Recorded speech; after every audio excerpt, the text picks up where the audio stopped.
And we are live. How's everybody doing tonight? My name is Anthony Brian Logan, and you're watching and/or listening to ABL Live. Thank y'all for joining me tonight. You could be almost anywhere in the world, but you're right here with me live on the show, and I appreciate y'all for that. We got a whole lot going on all over the internets, all over social media, mainstream media, everywhere. There's a whole lot happening. Do you want to get a vaccine at the barbershop or at the beauty salon? So while you're getting your hair did, your nails did, you're going to get a vaccine at the same time. Who's going to administer the shot? Is it going to be your nail tech? Is it going to be the guy sweeping the hair off the ground and putting it into the trash? Is he going to give you the shot as well? We'll talk about that in a little bit. Also, did you guys see the crazy story out of Florida? You know, the running joke is Florida man. Well, there's no man here or a woman. You got two little kids, 12 and 14 years old, engaging in the shootout. And apparently, they came from a group home. Crazy story. The dad was on TV talking about, I don't know how, this is crazy. Why my daughter have a gun? It's like, hey, man, maybe something you did won't right. We'll talk about that also. AOC using her Abuela, the Mima, the grandma, as a political prop against Trump, talking about, the Hurricane Maria relief didn't get there. Ma'am, it's been 3 years. Surely you're able to do something for her in that period of time with all the money that you make and all your political connections. I mean, come on. We'll talk about critical race theory being destroyed on the TikToks by our dynamic father and daughter duo on tonight's episode of ABL Live. And I appreciate y'all for being here yet again. You could be almost anywhere in the world, but you like right here with me live on the show. If you appreciate what you've heard so far, go ahead and get the video a thumbs up. Also, like the video, share the video, do all that good stuff. If you're listening on your favorite audio streaming platform, whether that be Google Play, Spotify, Stitcher, Anchor, Apple iTunes, etc., give me a 5-star rating. Give me a good review. Say something nice about me. And if you're not familiar with this particular podcast on those platforms, there's a link for that in the description box, but your best bet is to go to Anchor, find me on there, or go to your favorite audio streaming platform and just search ABL Live. I should pop right on up. So if you want to hear the repeat of this, I have it up probably by 8 o'clock in the morning tomorrow. So you could play that as a podcast in your phone, your car, your ear pods for $800, whatever you got. Listen to me there. All right. So we got a lot going on. And shout out to Trump. Yeah, I think Trump's having a speech. I had no idea. They're trying to silence him. They're trying to put the kibosh on that, but they're not going to be able to silence his voice. Have you guys heard that Trump, well, it's not that he may do it, but there was an idea floated out there that Trump said was interesting. Again, not saying that he said he was going to do it or that he will do it, or that I think that he would do it, but the idea was floated out that he could run to become a House rep and then become a Speaker of the House in 2022. I mean, we've seen stranger things. People talking about, you can't be the president and then go down the rank. It's like, so what? The media will be like, he's downgraded because he can't win the presidency anymore. You try to take it through the back door, but it's like, look, there's no more rules in this. There's no more rules. All is fair and love and warfare. So whatever Trump needs to do, Trump's going to do it, period. And that's just pretty much how that goes. So if he was to become a Speaker of the House, get in that way, I'm with it. 100%. It's all good. Whatever can be done to get the ship back on track, to get it going in the right direction, I'm for. Whether Trump becomes the president again, he becomes a House rep. You know what would be funny is if he became the House rep, Speaker of the House, and then became president again in 2024. So go to the House 2022, win that, be the Speaker of the House 2022 and 2023, and then become president in 2024. We've seen stranger things. Okay, a strange thing is even having this president by the name of Joe Biden in office right now. Okay. That's crazy. What's crazy is that he got on TV and said, hey, vote for me or you ain't black, and everybody gave him a pass. Not everyone. You guys did not give him a pass, but the mainstream media did. Well, at the same time, they called Trump a racist for saying nothing like that at all. when Trump was in the club with black, white, Puerto Rican, candy stripe superstars hanging out, chilling in New York as who he was, just being the man. When he was doing that, you had Joe Biden write 1994 crime bill, but somehow Trump is the racist and Joe Biden is not. It's weird. But anyway, so we'll see what's going to happen. I mean, I look forward to it. You know, every day, it's like I get up and there's something else going on. Whatever happens, whatever the days may bring us, all I want is for us to get beyond all this critical race theory nonsense, this woke nonsense, all this stuff. Now, speaking of critical race theory, did you guys see the father and daughter duo on the TikToks destroying critical race theory? I'm sure by now you guys have seen it. It's all over the place. I was late with my video. I know somebody was in the comments, oh, you were 2 days late, ABL. I know, I understand. It's not my fault, blame the white man. But anyway, that video was excellent. I did my video today on it. But the duo, the father and daughter, have been everywhere. They've been on Dave Rubin's show. They've been on Sky News Australia. They've been everywhere. All over the blogs, all over the internets, everywhere. The guy's name is Corey Yeshua. And judging by that name, he is a Christian, which is fantastic. You know, I went on this TikTok and I looked at it. He's following 4 people, and all of them are Christian. So I'm like, okay, that's good. That's very good. Go to his YouTube page. It's stuff about God on there. I'm like, okay, fantastic. You get a good foundation. Nice Christian guy. You're raising your daughter. Okay, you're doing everything right. That's what we got to have. Good, positive foundation. You're raising your daughter. You're doing, so like, it's some basic things you could do to have a healthy child or children. Your religion, that's your business. But having a good foundation is important. And from my point of view, his Christianity is part of what has given him a good foundation upon which to build his life. I'm not saying you have to have that as a good foundation, but that's what he has. And raising his daughter right, because you could tell the father and the mother are doing a good job. A lot of kids, when they're her age, the girl is 6 years old, by the way. And if you've not seen that video, I'll play it in a moment. But the girl is 6 years old, and she's able to speak like almost an adult. Not quite an adult yet. Obviously, she's 6 years old. So we're talking about a little girl. But she has better communication than a lot of adults, quite frankly, that are even almost in their 30s. So that right there is all parents doing the right thing by their children, 100%. So I just want to give Corey Yeshua, the guy on the TikToks with the viral video with his daughter, a big shout out for raising his daughter properly so she could come out here and just do the right things.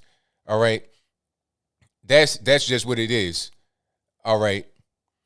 I know Trump is speaking right now, but I can't go to it because they're going to try to knock this out.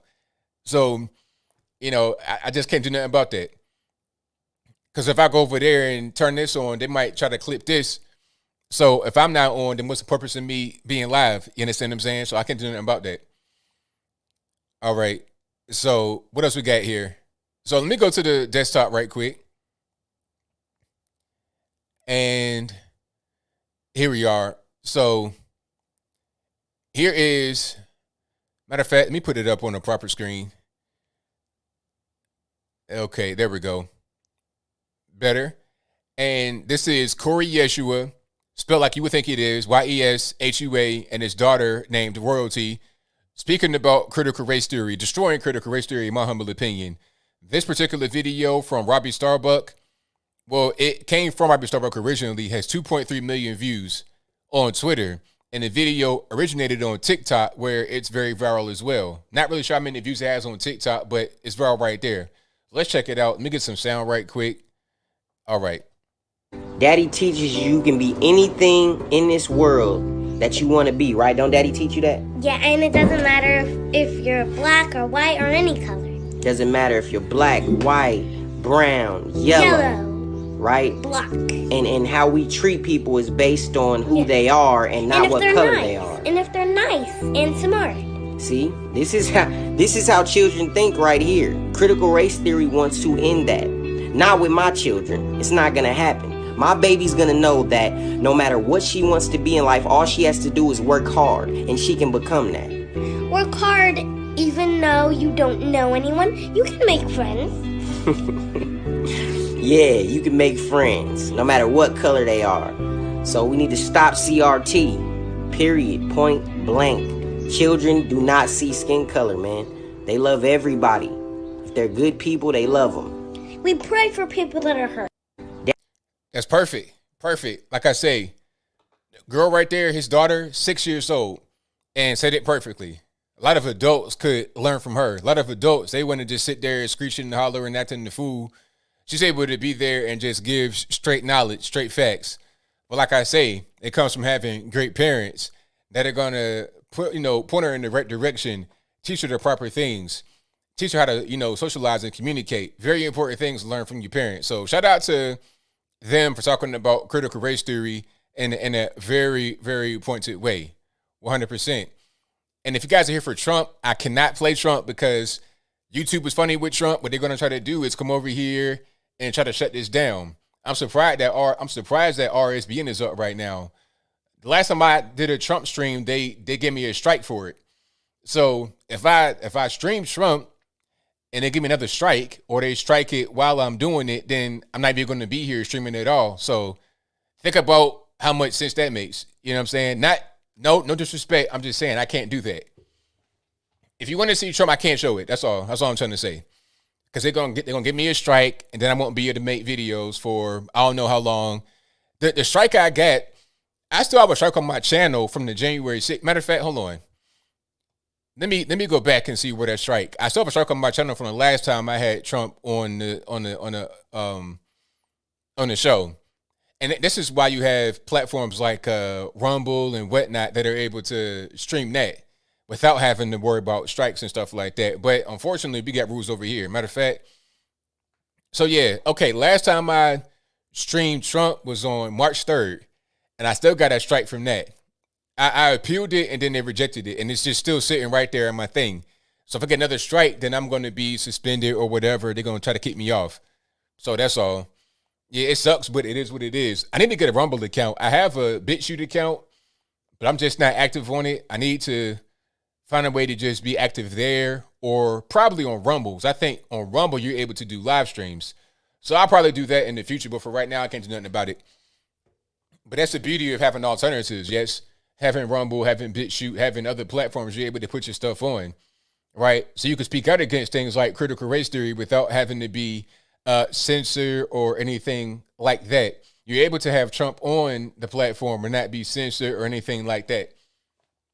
If YouTube keeps this up as far as, giving out strikes or anytime Trump wants to talk about anything, Facebook, I think they banned them for the next 2 years. If they keep doing stuff like that, all they're going to do is give the other, up and coming social media networks a chance to get some momentum to take some of their market share. I'm going to talk about Facebook and stuff right quick because, again, I can't play Trump. The thing about Facebook and YouTube, places like this, they have a very big market share. So they feel like they can do anything. It's like, whatever. You can just ban Trump for 2 years. What you going to do about it? Facebook is like the king of the castle, unfortunately, because it's not just Facebook.com, which is a behemoth in itself. They also have Instagram, WhatsApp, and I think, is that it? And Messenger, which is its own network aside from Facebook, because Messenger is a separate app on your phone. So you got Messenger, Instagram, WhatsApp, and Facebook. All of that is one company. So that's a big portion of how the world receives the internet. They were going to do this thing in India. I'm not sure if they went through with it or not, but Facebook was going to have like free internet access or something. I forget what it was, a very low cost internet access, but you could only go to Facebook.com. You couldn't go anywhere else. Or the interface was through Facebook.com. I think about how AOL was back in the day. AOL, you could go to other websites, but the interface was AOL. So they would give you all their products first before you were able to go to the greater web. So they wanted you to stay within a little ecosystem and they could make money from advertisements and stuff that way. That's why they give you the free, 30 hours free or whatever, because that's 30 hours. If you being right there on AOL's ecosystem, engaging in their advertisements, therefore making them money more than they would lose off of the so-called free internet access. You understand? So that's pretty much where we at right now. But yeah, shout out, getting back to what I was saying about Corey Yeshua and his daughter Royalty. Shout out to them. We need more like that. That are just going to be regular normies like you and I talking about critical race theory. And people don't really know what critical race theory is. And what you have is people like or groups like, what's the name of that group with the freaks? Lincoln Project, you know what I'm talking about, where the guy got caught with the boys and the girls allegedly. So Lincoln Project put out a commercial defending Antifa.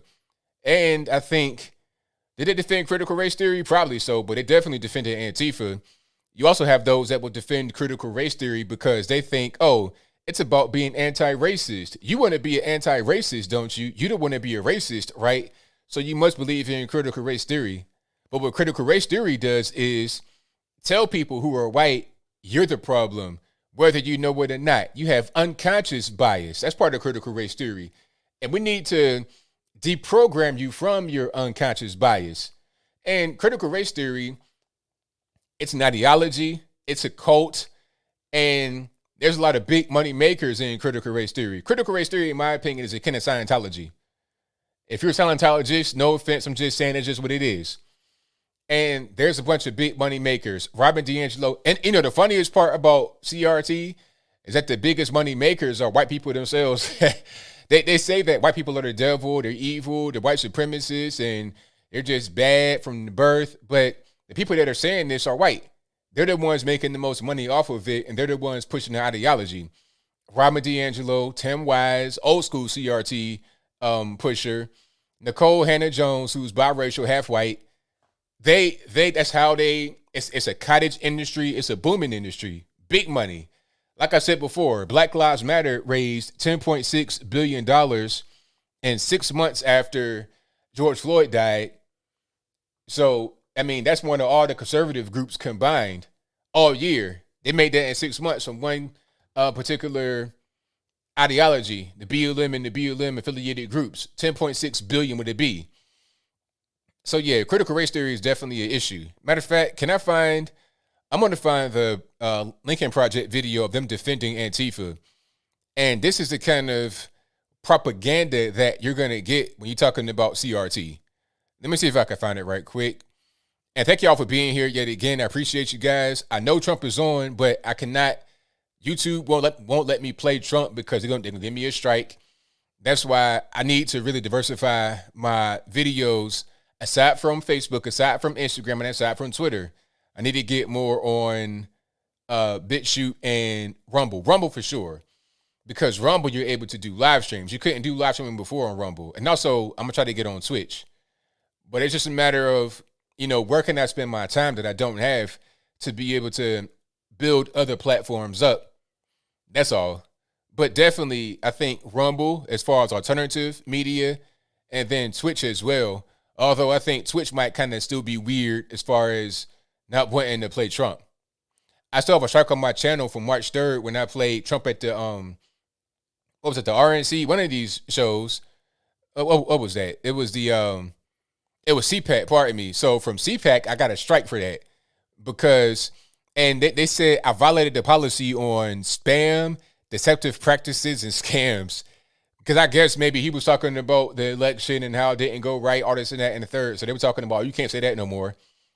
And I wonder if anybody got a strike for things that Anthony Fauci was saying or things that we were saying about the virus that Anthony Fauci is now saying as it relates to his emails.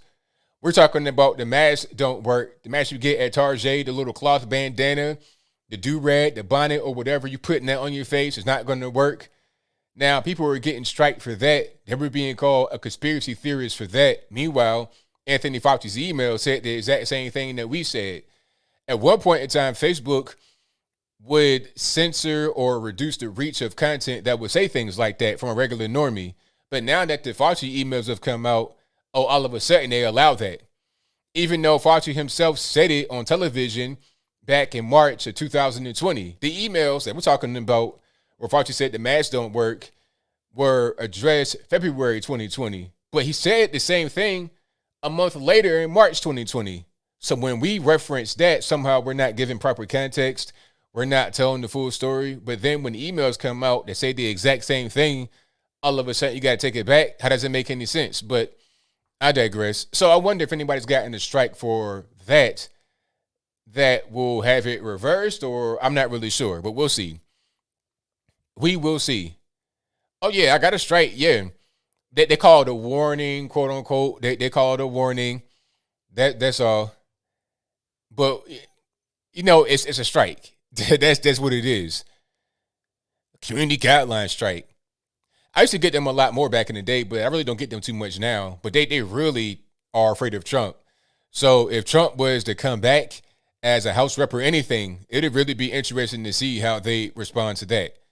And let's get to that Lincoln Project video. I didn't forget about that one. Let me see.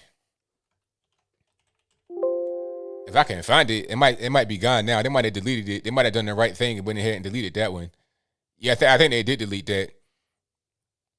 But it was a crazy video. They were defending Antifa, talking about Antifa rushed to shores at Normandy. It's like, seriously? Is that what we're going to say? I did not see any pink-haired crackhead storm the shores. I didn't see that. Maybe they saw different pictures and video than I saw. But I'm just saying, you know, it's kind of weird that they would say something like that. That's clearly not the case. Yeah, they deleted it. Matter of fact, they sure did. No, here it is. They might have tried to block me, but it didn't work because I'm here. All right, let's check it out. And this is from the Lincoln Project.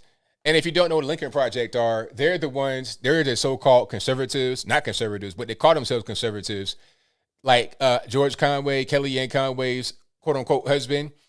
They're the ones that call themselves conservative that hate Trump. They're the anti-Trump so-called conservative pack.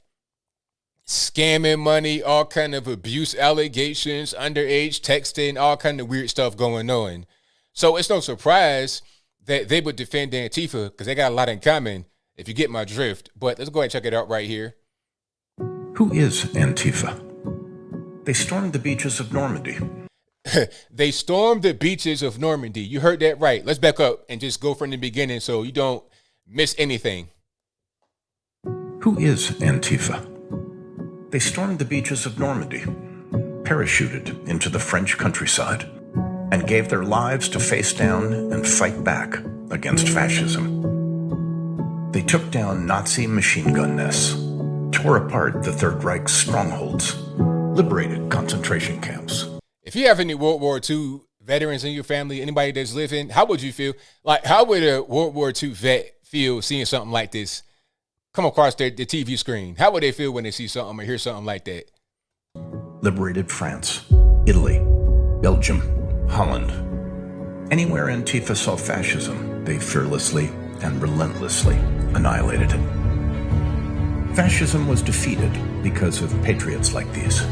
Proud Americans who knew that the fight against fascists... Proud Americans?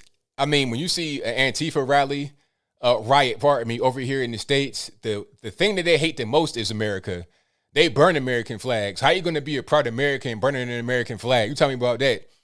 So let's not try to mix up actual proud men and women, actual American heroes with some of these random morons over on the left. Some of these blue-haired crack smokers in California. It was not simply a battle between opposing nations. It was a war against inhumanity. A war that isn't nice, but cannot be lost. A war we still fight today. Anti-fascism. It's not a cable news talking point. It's an American ideal that should be memorialized because it was paid for in blood. The Lincoln Project is responsible for the... I mean, it's amazing people are still donating to the Lincoln Project, regardless of left, right, or whatever. You got guys that have been texting underage people. I mean, maybe they think that that's all right. Maybe they think that you got this man texting boys or girls, talking about some, can you send me some pictures? Maybe that's okay in their world. I'm not really sure how it's okay, but whatever. Anyway, so yeah, they defend Antifa. They defend critical race theory. That's what they do. And as people start to see more and more of this, you're going to have more and more people to say, you know what, no more. That's not going to fly. We're going to go in a different direction. 1,000%. Oh, yeah, Tasha. The misinformation is allowed on Twitter. You're talking about high-level information, high-key misinformation allowed on Twitter. Right. But if I post a meme on Facebook, they wouldn't put a notice on it. Like a literal meme. They wouldn't put a notice on it talking about, oh, missing context. I get all types of, I have a Facebook account, reluctantly, and I get all types of warnings and, you know, oh, you missed context in this post. It's like, it's literally a meme, but they don't really care too much about that. You know, the person that did the voiceover is probably a member of the Lincoln Project himself. It's probably one of the guys that runs the company, because who's going to do that? Like, what American would do that? Huh? It doesn't make any sense, but it is what it is. All right. So thank y'all for being here yet again. Definitely appreciate you guys. If you like what you heard so far, go ahead, give me a thumbs up. Like the video, share the video, do all that good stuff. We got quite a few more things to talk about tonight. I'm just now getting revved up. Let's see. Let's go back to my list.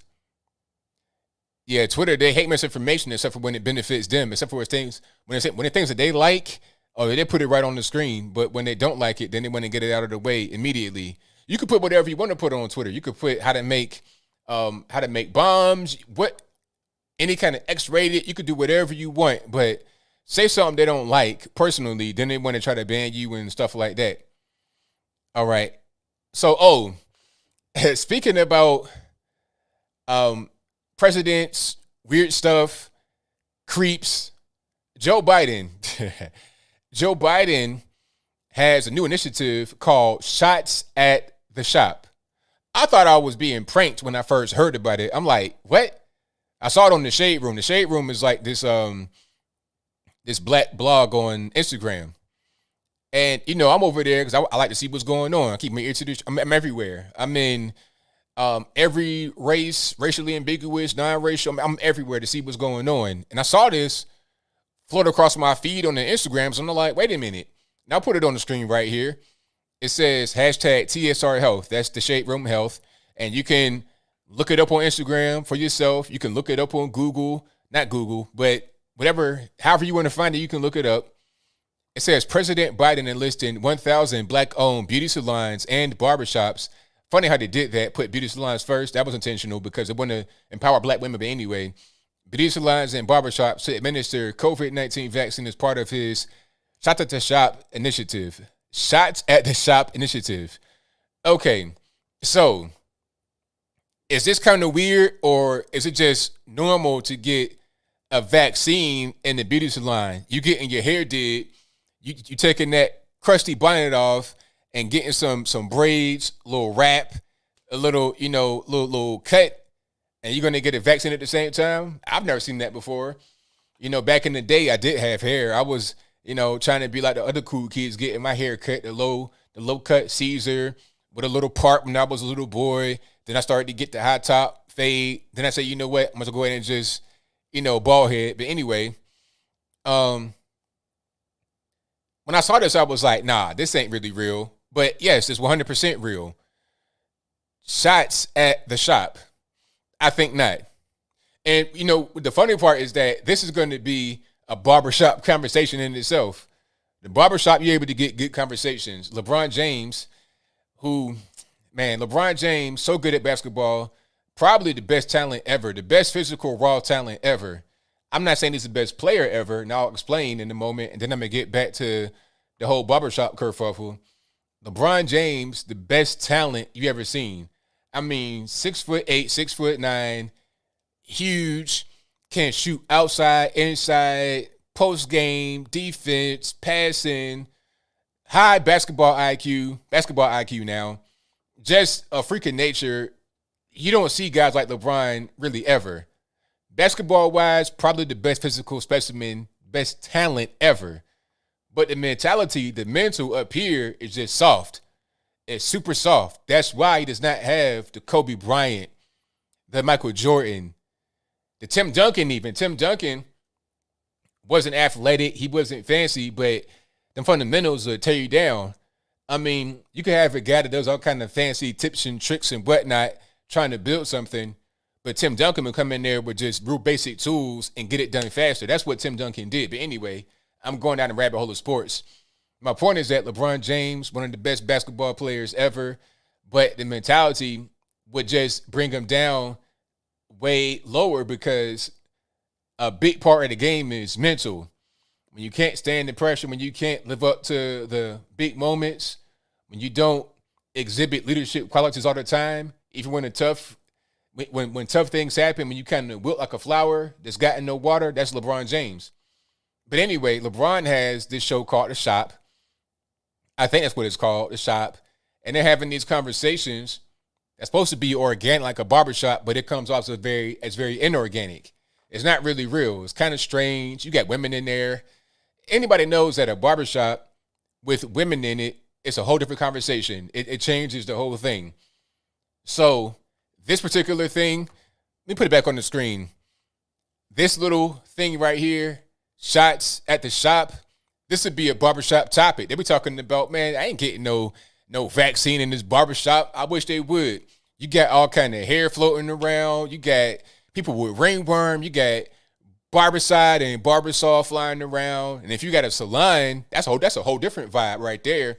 I've been in hair salons before, working there, because I used to manage a beauty supply store. I managed a beauty supply store's website and also a hair salon's website back in the day. So I've been in hair salons. It's a whole different vibe than the barbershop, completely different. Something like that in there wouldn't even make no sense at all. Not in the least bit. And you see they're trying to target black-owned or just black barbershop because they know that black folks don't want to get this vaccine. The media will try and say that it's lack of access and white supremacy, and they're trying to do the whole critical race theory explanation as to why black and so-called brown people have lower rates of getting the vaccine. But the reality is that we just don't want it. We've seen Tuskegee and a bunch of other medical experiments. What's that depot shot? It's been a lot of different kind of shots and medical trials and things like that over the years that have not gone very well. A lot of things that I take all day to name, but the most famous one was obviously the Tuskegee experiment. So Tuskegee and a bunch of other things have happened over and over again, and it was always the same thing. Oh, this is going to be safe. It's not really a big deal. We'll take care of you. Just lies to get you to try and be a guinea pig for whatever they got going on. Now, if you want to get the vaccine and you feel comfortable, there's no problem. Go ahead. Your body, your choice, right? You do what you want to do. Okay? If you want to eat whatever, drink whatever, hey, man, that's your body, your choice. As long as you ain't doing nothing illegal, as long as you ain't taking no fentanyl from cocaine in Mexico, I'm cool. But at the end of the day, a lot of people are not really trying to get this vaccine. This would be a barbershop topic, and it's not going to go over very well. It's going to be a failed initiative, in my humble opinion, because, and something else they want to say that black folks somehow don't know how to get to the doctor or a clinic or a hospital or wherever the vaccinations are happening. So they got to go to the barbershop. They got to go to where they're at. No, that's not working either. I'm going to tell you a quick story about out here in Tennessee, in Chattanooga, actually, to be exact. Right when I think the vaccine first came out, it might have been the vaccine or it might have just been tests. I forget what it was. I think it was a vaccine. They tried to roll it out by having a National Guard go down to the projects and do door knocks. And when the NAACP found out, they said, oh, nope, not going to do that because what you're doing, you're intimidating residents thinking that they got to get it. Because if you come to the door in uniform, National Guard now in uniform, talking about we're here to give vaccinations, it's very intimidating. So I would say that's one good thing the NAACP has done is to block them from coming in there with the National Guard trying to give out vaccinations or tests or whatever it was. Yeah, that got shut down by the NAACP. So you think that they're going to let people come into the barbershop and do the same thing? Who's going to get the vaccination? Is it going to be a nurse? Is it going to be one of the nail techs who's also a nurse on the side? You know, she's an LPN, or she's an LPN by night and a nail tech by day. Is she giving the shots out? I don't think I really want that, but I digress. The whole point is that a lot of these things that Joe Biden is doing would be very controversial if done under the Trump administration. A lot of things that he says would be controversial. The media are ridiculous. You know, Biden can do anything and they'll cheer like schoolgirls. They ask him, okay, what are you eating as far as your ice cream? Okay, what ice cream do you have? Chocolate chip. Yay! They fawn over anything he says. But if Trump says, make America great again, all of a sudden he's the worst thing in the world. He's racist and America was never great. And how dare he say that? And that's not sensitive and all this and that and the third. That's the reason why Juneteenth has become in the spotlight. And little plug right here, great segue. I'll be speaking in McMinn County, Tennessee, and Athens, Tennessee to be exact, on Juneteenth, June 19th. That's going to be on a Saturday. So not next Saturday, but after that, June 19th, I'll be speaking in McMinn County about Juneteenth and giving the real history, not this 1619 woke version, not this critical race theory version. I'll give you the real history. Juneteenth, that was my father's birthday and my father's uncle's birthday. So I grew up hearing about it every single year. Me and Dad would go up to D.C. where my uncle lived, and we would celebrate it there. Like a family reunion. It'd be, you know, my great uncle, my great aunt, cousins, dad, my dad's brother, me, other cousins that's my age, like a little family get together, a little cookout, have a good time, right?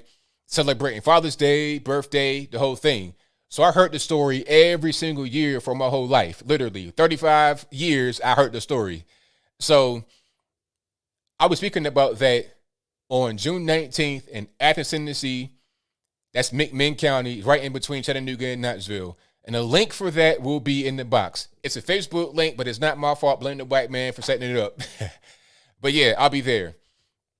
And getting back to Juneteenth, the only reason why it's become a national thing, anybody knows about it, is because Trump was going to do a rally in Tulsa, Oklahoma on June 19th. And then there was this big outcry. Oh, you can't do a rally on Juneteenth. It's a sacred day. How dare you? Blah, blah, blah. So then he had to reschedule.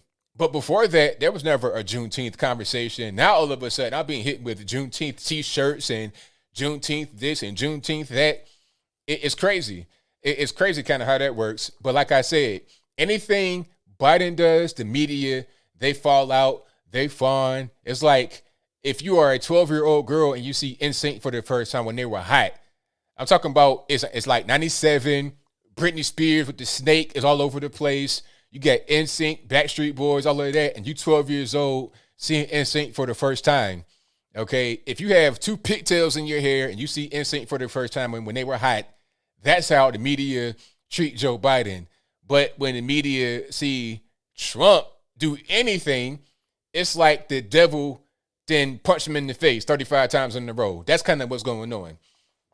So I'll be giving the real history on the whole thing, and not this woke version. They're talking about the Tulsa race massacre. I never heard about the Black Wall Street situation be referred to as a massacre. Never heard that in my life. And quite frankly, I always heard about Black Wall Street being this very well-to-do black area, that the story was always this. This is always a story, and people can say that I'm lying, but they're lying. Because my dad and them were woke before you knew what woke was. And I was woke right along with them. I knew about Snick and Bobby Seale and Malcolm X. I knew about all that. I knew about Elijah Muhammad and Khalid Muhammad. I know guys in the Nation of Islam right now. So I know about all this. When I was coming up, the story of Tulsa was never referred to as a massacre. The loss of life was never the central focus. It was always about Black Wall Street, how Black Wall Street was this really well-to-do area in Tulsa, Oklahoma, and the whites came in and bombed it because they were jealous of how well the neighborhood was doing and how many businesses they had and how much money they had. It was poor whites from the surrounding area hating on the black folks in Black Wall Street. That was always a story. And I never heard about Black Wall Street being rebuilt, which it was rebuilt 5 years later, and it lasted up until integration when black folks abandoned it because they can go shop elsewhere. The reason why Black Wall Street was doing well is because black folks had to shop just right there in that area. They couldn't go anywhere else. Segregation. But then once integration came about, oh, well, I can go anywhere. I can go shop over there, and over there. Okay, well, why be here? I'm going to go over there. That's why Negro Leagues fell apart, because Jackie Robinson decided to leave. And that created a domino effect of other guys leaving. I don't want to go on these raggedy buses. I don't want to go on these raggedy hotels. I'm going to go over here where you have better conditions, better pay. The majors are better just from money and from being able to have better conditions. That's what it was all about. Not this whole, fantasy type thing they want to try to push you in school. So this race massacre stuff, I feel like that's just a way for them to try and also attack Trump, and also just to push this whole critical race theory thing. See, critical race theory, it changes history. I'm not saying there was no deaths. I'm not saying no black folks died. I'm not saying it wasn't bad, but that was never really the focus. That was never the focus up until recently, up until this year, quite frankly. But maybe I'm wrong. Maybe you heard about it differently. Maybe you're from there. Maybe you heard about it, call it a massacre. But I never heard that. That was never the story. It was always about Black Wall Street being this really, well-to-do area, and jealous whites came and bombed it. That was always the story up until right now, 2021. But maybe I'm not woke enough. Maybe I'm still asleep. Maybe I'm just ignorant and don't know anything. I don't know. But I digress. Learn about roaches. Exactly. So thank y'all again for being here. Definitely appreciate you guys. If you enjoy what you're hearing so far, go ahead, give the video a thumbs up. Like the video, share the video, do all that good stuff. And what else we got going on? Oh, AOC, speaking about political things done just to, irritate people and all this and that. Let's talk about AOC and her Abuela. Now, AOC is Puerto Rican, but I think she was born here, like in the 48 states, in the 48 continental states. Puerto Rico is not a state, but it's also part of the U.S. So I can't say that she was born in a different country, because Puerto Rico is its own. Puerto Rico is like a semi-autonomous. I'm not really sure what you would call that, but it's not its own country. It's part of the United States. So there's no passport required to go to Puerto Rico. But anyway, so AOC, I think, was born here, like in New York, but she is Puerto Rican, so her people came from Puerto Rico, and her grandma, her abuela, still lives on the island in Puerto Rico. Now, she put up some pictures of her grandma's house, allegedly, talking about, this is how my abuela is living. I hadn't been there in over a year because of the virus, but we never got aid, or they never got aid from Hurricane Maria back in 2018. And Trump is the reason why the whole thing, Trump's the reason why the aid did not get there, because he blocked the aid. Now, here's a tweet right here. Let me put it on the screen. Here's a tweet. So just to read it right quick, just to get the words right. Just over a week ago, my abuela fell ill. I went to Puerto Rico to see her, my first time in a year because of the virus. This is her home. Hurricane Maria relief hasn't arrived. Trump blocked relief money for Puerto Rico. People are being forced to flee ancestral homes, and developers are taking them. So here's the pictures. Me just enlarge them right quick so you're able to kind of see what's cracking. And let me go get a better image right there. There we go. So if you can't see this and you just listening to the audio, looks pretty in bad shape. A lot of water damage, obviously, in the ceiling. A lot of leaks and stuff, because you have like paint buckets collecting water. I don't think anybody lives here anymore, because I see just one chair in there and no other furniture, just a tile floor and like about 6 paint buckets on the ground collecting water, I suppose. And then here is some more water damage, apparently. This might have been an in-wall AC unit, one of these electric AC units that don't require a furnace or anything, no big thing to run. There's a chest of drawers. It's like 3 drawers, like a nightstand type thing. And it appears like some kind of raised platform bed with no mattress on top. And some bags. I'm not really sure what's going on with that, but not a lot of furniture in there. Just real damage, water damaged. But my question is this: okay, AOC, you've been in Congress for how long? For some years now, right? About 2, 3, 4 years, maybe. So you don't make enough money. You're driving a nice Tesla all around town, all up in DC. You're making $175,000 base. I'm sure you're able to raise money for your Abuela if you really wanted to. So why are you posting pictures of her house, but you're not sending money? Like, this could have easily been fixed. If you're worried about your Abuela so much, call her, check on her, and see how she's living, see what's going on. Hey, meemaw, what's going on? How's everything in Puerto Rico? And she thinking that if she says that, things ain't right, things going kind of bad, my ceiling caving in, I got paint buckets on the ground, I don't have no mattress, I'm sleeping on this little, this particle board or whatever. All right, well, I'm gonna send some cash down there. And it wouldn't have taken that much cash to get her place fixed up or get her in a different place altogether. Send her some cash down there, get her fixed up. Or how about this? Novel idea, just randomly novel. How about go get her and take her back to New York with you? Because you don't need a passport to get into the country if you're Puerto Rican, because you're in the country already. You are an American citizen, if I'm not mistaken. If I'm wrong, let me know in the comments. But Puerto Rico is part of the United States. So come on over. Go to New York with AOC or DC, wherever she's living, and have that be that. You got the money, AOC. You got family and friends. Make it happen. Well, my grandma would sit back in the day when I was like, 25, 26. My dad would keep her half the time, and then my uncle keep the other half of the time. And then I go help her with doctor's appointments. I take her from my dad's house to my uncle's house and vice versa, bringing her food. And I don't have no money at all. AOC has plenty of money. The whole world knows who she is. What's the problem? This was a political stunt done to try and attack Trump for quote-unquote withholding money. But it wasn't even Trump's fault. Trump was trying to make sure that the money got to where it's supposed to go. What's the point in sending billions of dollars when they won't get anywhere?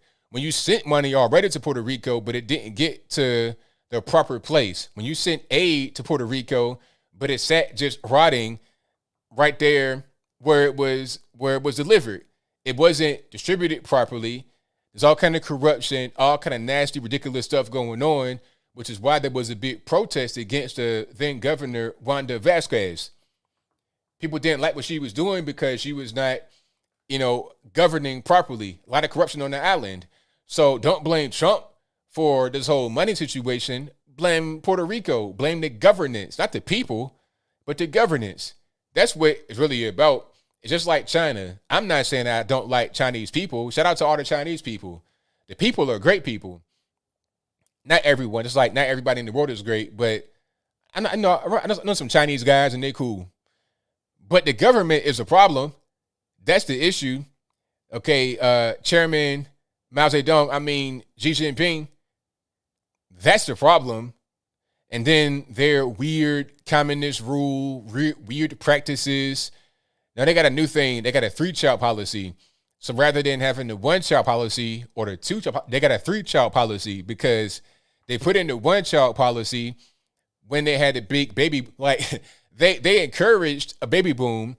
That happened, and then they had too many people. So they said, okay, let's go down to 1 child. So then when they did that, they had too few people. Then they said, okay, let's do 2 kids. But it didn't even work. It didn't raise the birth rate. Then they're trying to say 3 kids. Like that's going to work. If you had a 2-kid policy and that didn't work, why would a 3-kid policy work? Anyway, the government is a problem in a lot of these countries. It's a problem here to a certain extent in America. Okay, Joe Biden is not my favorite guy, obviously, but I love America. Don't get it twisted. All right. Yeah, the average citizen in China cannot afford to have no 3 kids. You're right about that. And that's right. They cannot have 3 kids. It's a whole thing now where they prefer to not have kids because they can't afford it. I was watching this video where they're talking about this guy who had 2 parents that were factory workers, right?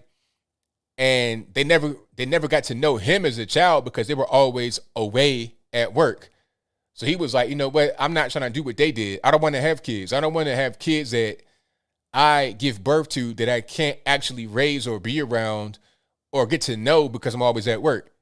So they got other problems happening right now in society that government can't always fix. Government should be small and not so intrusive because their policies, things that they do to try and fix problems, ultimately don't fix problems. They ultimately create more problems and more complex problems that is now more difficult to eradicate because it did not happen naturally. You're trying to fix an unnatural problem with a natural solution with another unnatural solution. It's just going to create a domino effect, a spider web. It's not going to really be easy to get out of. All right, now I didn't forget about the shootout in Florida. Now this whole thing was crazy. And you have a 12 and a 14-year-old. I think they were both white, just because I know it's a question. I'm not saying it matters, but that's a question. I know the girl's dad was white. And this kind of points to the whole thing about this is not really being necessarily racially specific. These kids out today are crazy. I said it before about the single parent household rate creating these problems. You know, parents not married, parents on drugs, not really caring. Back in 1960, you had an 80% two-parent household rate in the black community, and that was considered a problem. That was way too low because among whites, it was 95% married two parents before they had kids, whether that was a shotgun marriage or whatnot. I saw a stat that was really kind of interesting. It was like 30 or 40% of marriages were shotgun, meaning somebody was pregnant when they got married. You understand? So it was a thing. It was like an actual Call of Duty, not the video game. I'm saying it was a real thing. You know what? If I get somebody pregnant, how about I go ahead and marry you and be responsible? That was a thing back in the day, but now what's the point in doing that? Why? Okay, you got the government. The government is now the dad. So rather than getting a shotgun marriage to the child's father and the child's mother would go to the state the same way that she would rely upon her husband to maintain and take care of the household. That's what's happening nowadays. And she works as well. It's a crazy situation. But anyway, 95% married households among whites, 1960. 80% married parent households among blacks, 1960. Now, you got a 75% single parent household rate in the black community and a 25% single parent household rate in the white community. That is worse than what it was for blacks in 1960, which was an emergency back then. It was bad back then, and it's bad now. So you're gonna get some of these kids, but they call them crazy white boys. I'm not saying that. That's a term they use. You're gonna get them that are out there. They're gonna be out there in Florida, gang banging like the black kids and Hispanic kids too. They're all out there together, and their common bond, their common tie is not having that family structure together, and they all engage in the same negative culture. But anyway. So you got these two kids, 12 and 14. I think the 14-year-old was a ringleader, in my opinion. The 14-year-old girl, matter of fact, by the way, and the boy was 12. Little kid, not even a teenager, 12 years old. So they run away from the group home. And the group home in Florida, I think this is like close to Orlando. Matter of fact, it was right by Sanford, Florida, where they had the shooting, if I'm not mistaken. But anyway, so they ran away from the group home. And this group home had over 200 police calls to it in 1 year. What's going on here? Is it a gladiator school? What's happening? I don't know, but I'll move on. So they ran away from the group home. They probably already had problems to begin with, even at 12 and 14. They broke into a house, stole guns and ammunition, and had an hours-long police standoff that resulted in a bunch of gunfire from the kids and the police. Now, it's funny. I saw an article earlier today from Associated Press, or it might have been TMZ, talking about they ran away and they found some guns. They found some guns. Really? So if I go into a bank and rob it, did I find some money or did I steal the money? Did I rob the money? Did I, physically take, come on, let's just call it what it is. They broke into a home and then they stole the weapons from the house. That's what that was. That's called burglary. That's called theft. That's what that is. But anyway, so not just any guns, not just regular handguns. They had a pump action shotgun and a AK-47. A pump action shotgun, pardon me, and the AK-47 rifle. And they were shooting that at the police. Now, the girl was talking about GTA, allegedly the video game. But, I mean, I done played GTA. I done played a lot of shooting games, Call of Duty, GTA, whatever. I don't know if you know how to charge a rifle by watching GTA or Call of Duty. Or the same thing with a shotgun. Do you know how to rack that properly by playing video games or watching it? I don't think so. But she was able to shoot the shotgun, rack it, reload it, and keep shooting. So she got shot just like anybody else. Now, anybody trying to say, oh, boy, she should have got shot in the leg. She didn't die, luckily. But then nobody say, oh, she should have got shot in the leg. She didn't do nothing. They don't care because she white. They don't really care. She got shot in her chest and her lower body somewhere. It might have been her abdomen or her lower extremities. But she's in the hospital right now. She might die in critical condition. The little boy didn't get shot because he pretty much surrendered.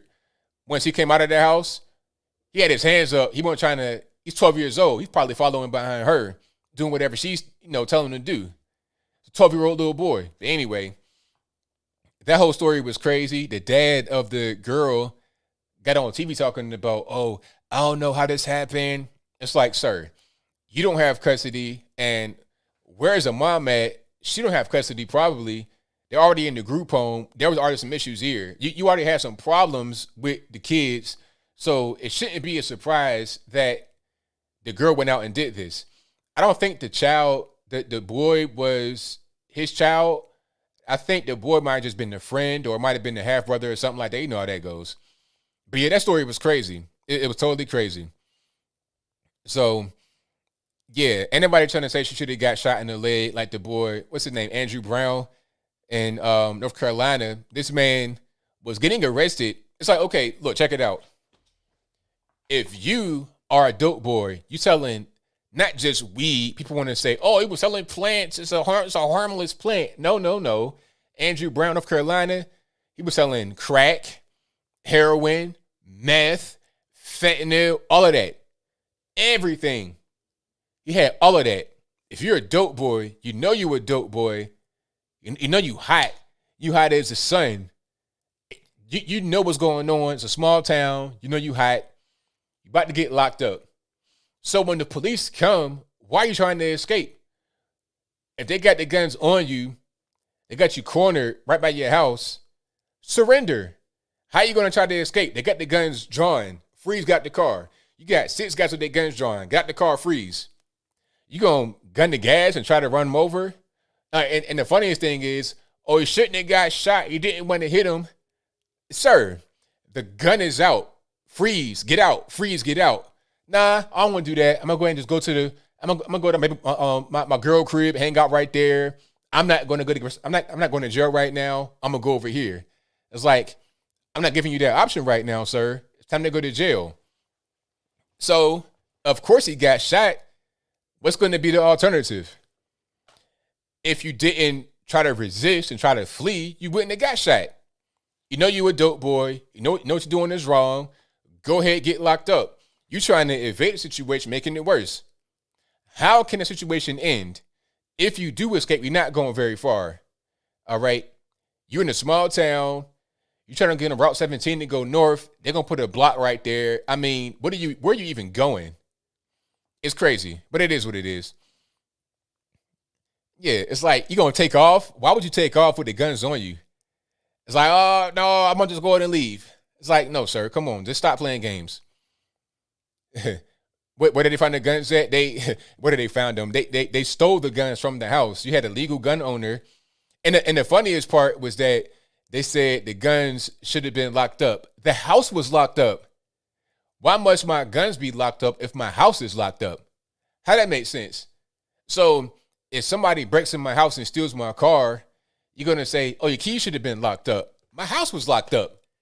They broke in my house and took my, you know what I mean? I mean, so, okay, my house is locked up. My guns are locked up. Must the locked up guns be locked up again to prevent theft from them being locked up another time? You're going to have lockup inception, house locked up, guns locked up, the Locked up boxes locked up. That locked up box is locked up. I got it up under the cement foundation. I mean, come on. Let's stop playing games. Let's just stop. But anyway, I digress. Let's get to the super chats, and then I'm going to get to the calls. You guys on the drill. The number to call is 434-658-1220. I'll get to those in a minute. All righty, and let's go ahead and get to it here. Let me find out where it is. Of course, all the time, got to do this. And where are we at?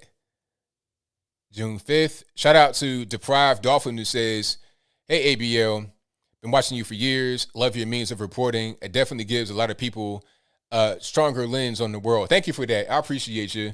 I try to just make sure that what I say is just, it comes across as easy to understand. That's my goal. Thank you to MAF Reactions. Shout out to you, boss, who says, DoorDash and Uber Eats settle race discrimination claim by Arizona over zero delivery for black-owned businesses because they were hard hit. Okay, I got to see what's going on there. I'm not quite sure I understand what's going on. So, they didn't do any deliveries to black-owned businesses. Was that by purpose, or was that on purpose, or because it didn't get any orders? I'm not sure how that really works. Thank you to Apple who says, rest in peace, Captain David Dorn. Love to his fam. Right on. Thank you to Hudson Jackson II who says, do you think Matt Walsh, Michael Knowles, Ben, quote-unquote, the rat, I didn't say it, Shapiro, and other neocon jobs will help the protesters still in jail? After all, they were able to help us socialist politicians, Abuela. That's deep. That's really deep. I don't know what they've done as far as the Capitol guys.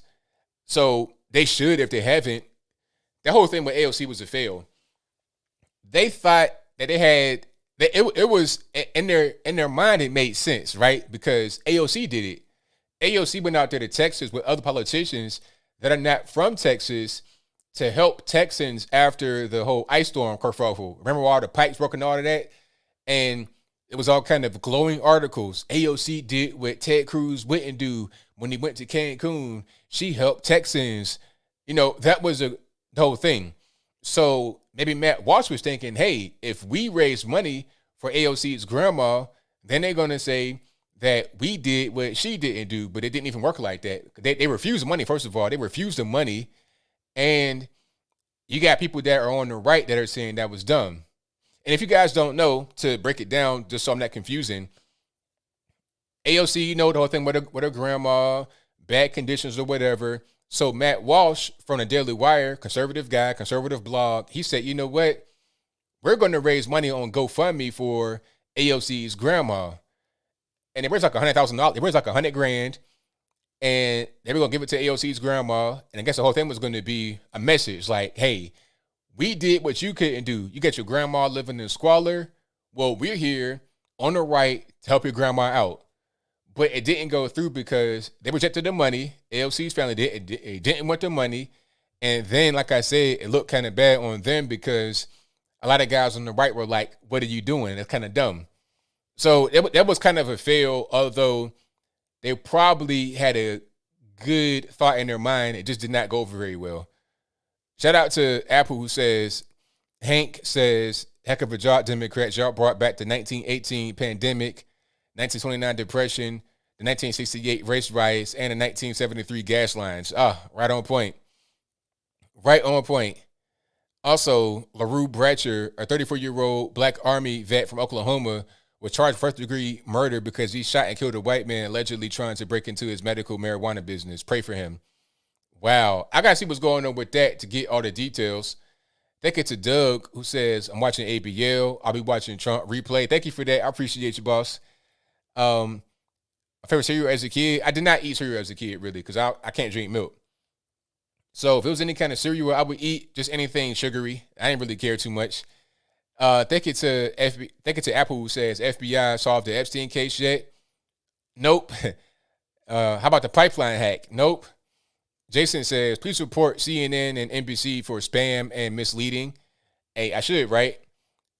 Apple says, favorite brand and flavor of potato chips. I don't eat chips. If I eat chips, it'd be some chips with the little ridges. Matter of fact, I'm lying. Okay, Sun chips with the little was that the onion, sweet sour onion? I guess is what it's called. I don't really eat chips like that, but if I do, it'd be that. You know, if I'm going to a family reunion or some kind of, if I'm on an airplane or something like that in the airport and I'm hungry, about to fall out, and chips are right there, I eat them. But for the most part, I don't really eat chips. Also, shout out to China Tank Guy 32 years ago today, RIP. Yeah, RIP to Tank Guy. A lot of you guys have seen this picture. Hold on. I'll put it up right quick. Thank you to Apu for that one. But a lot of you guys have seen the picture of Tank Guy, but you've not seen the full picture. Matter of fact, I'm going to pull the first one up, and then I'm going to pull the one that's zoomed out up. All right. So let's go ahead and pull this here. And there we go. Got tea time. Thank you. All right. So here's the one you may have seen of Tank Guy. So if you can't see it, this is a very infamous picture from Tiananmen Square, which was an actual massacre in China back in the 80s, if I'm not mistaken. And there's a row of 4 tanks on a road, and there's a guy standing right in front of them. It's like a regular guy, white shirt, black pants, like a bag in his hand. He's right there. Like this is like somebody that's really bucking up against a tyrannical government, right? This is how people that stand in the road with blue hair and crack smoke feel when they are blocking guys from going to work. You understand what I'm saying? That's probably how they feel. But anyway, so that's the one picture you probably seen. That's the most famous picture, probably the most famous angle, but there's more. Let's check this out. Hold on. So here's how it looks when you zoom out. Now you see a different picture, don't you? So right here in the bottom left-hand corner is still Tank Guy right there. It's still Tank Guy. But you have a bunch of tanks. Look how many tanks are right there. He died after that because he got, killed by people he got killed by the tanks, obviously. So, it wasn't just what the people on the left think. You can't just stand there and not get trampled or not get run over by a truly tyrannical government. China don't care. They do not care. This is what they do. All these tanks, there's people everywhere, a lot of civilians. That was a serious massacre, a serious mass casualty event. So that right there puts it in a greater perspective. All right. China may want you to see the first one to kind of downplay the severity of it.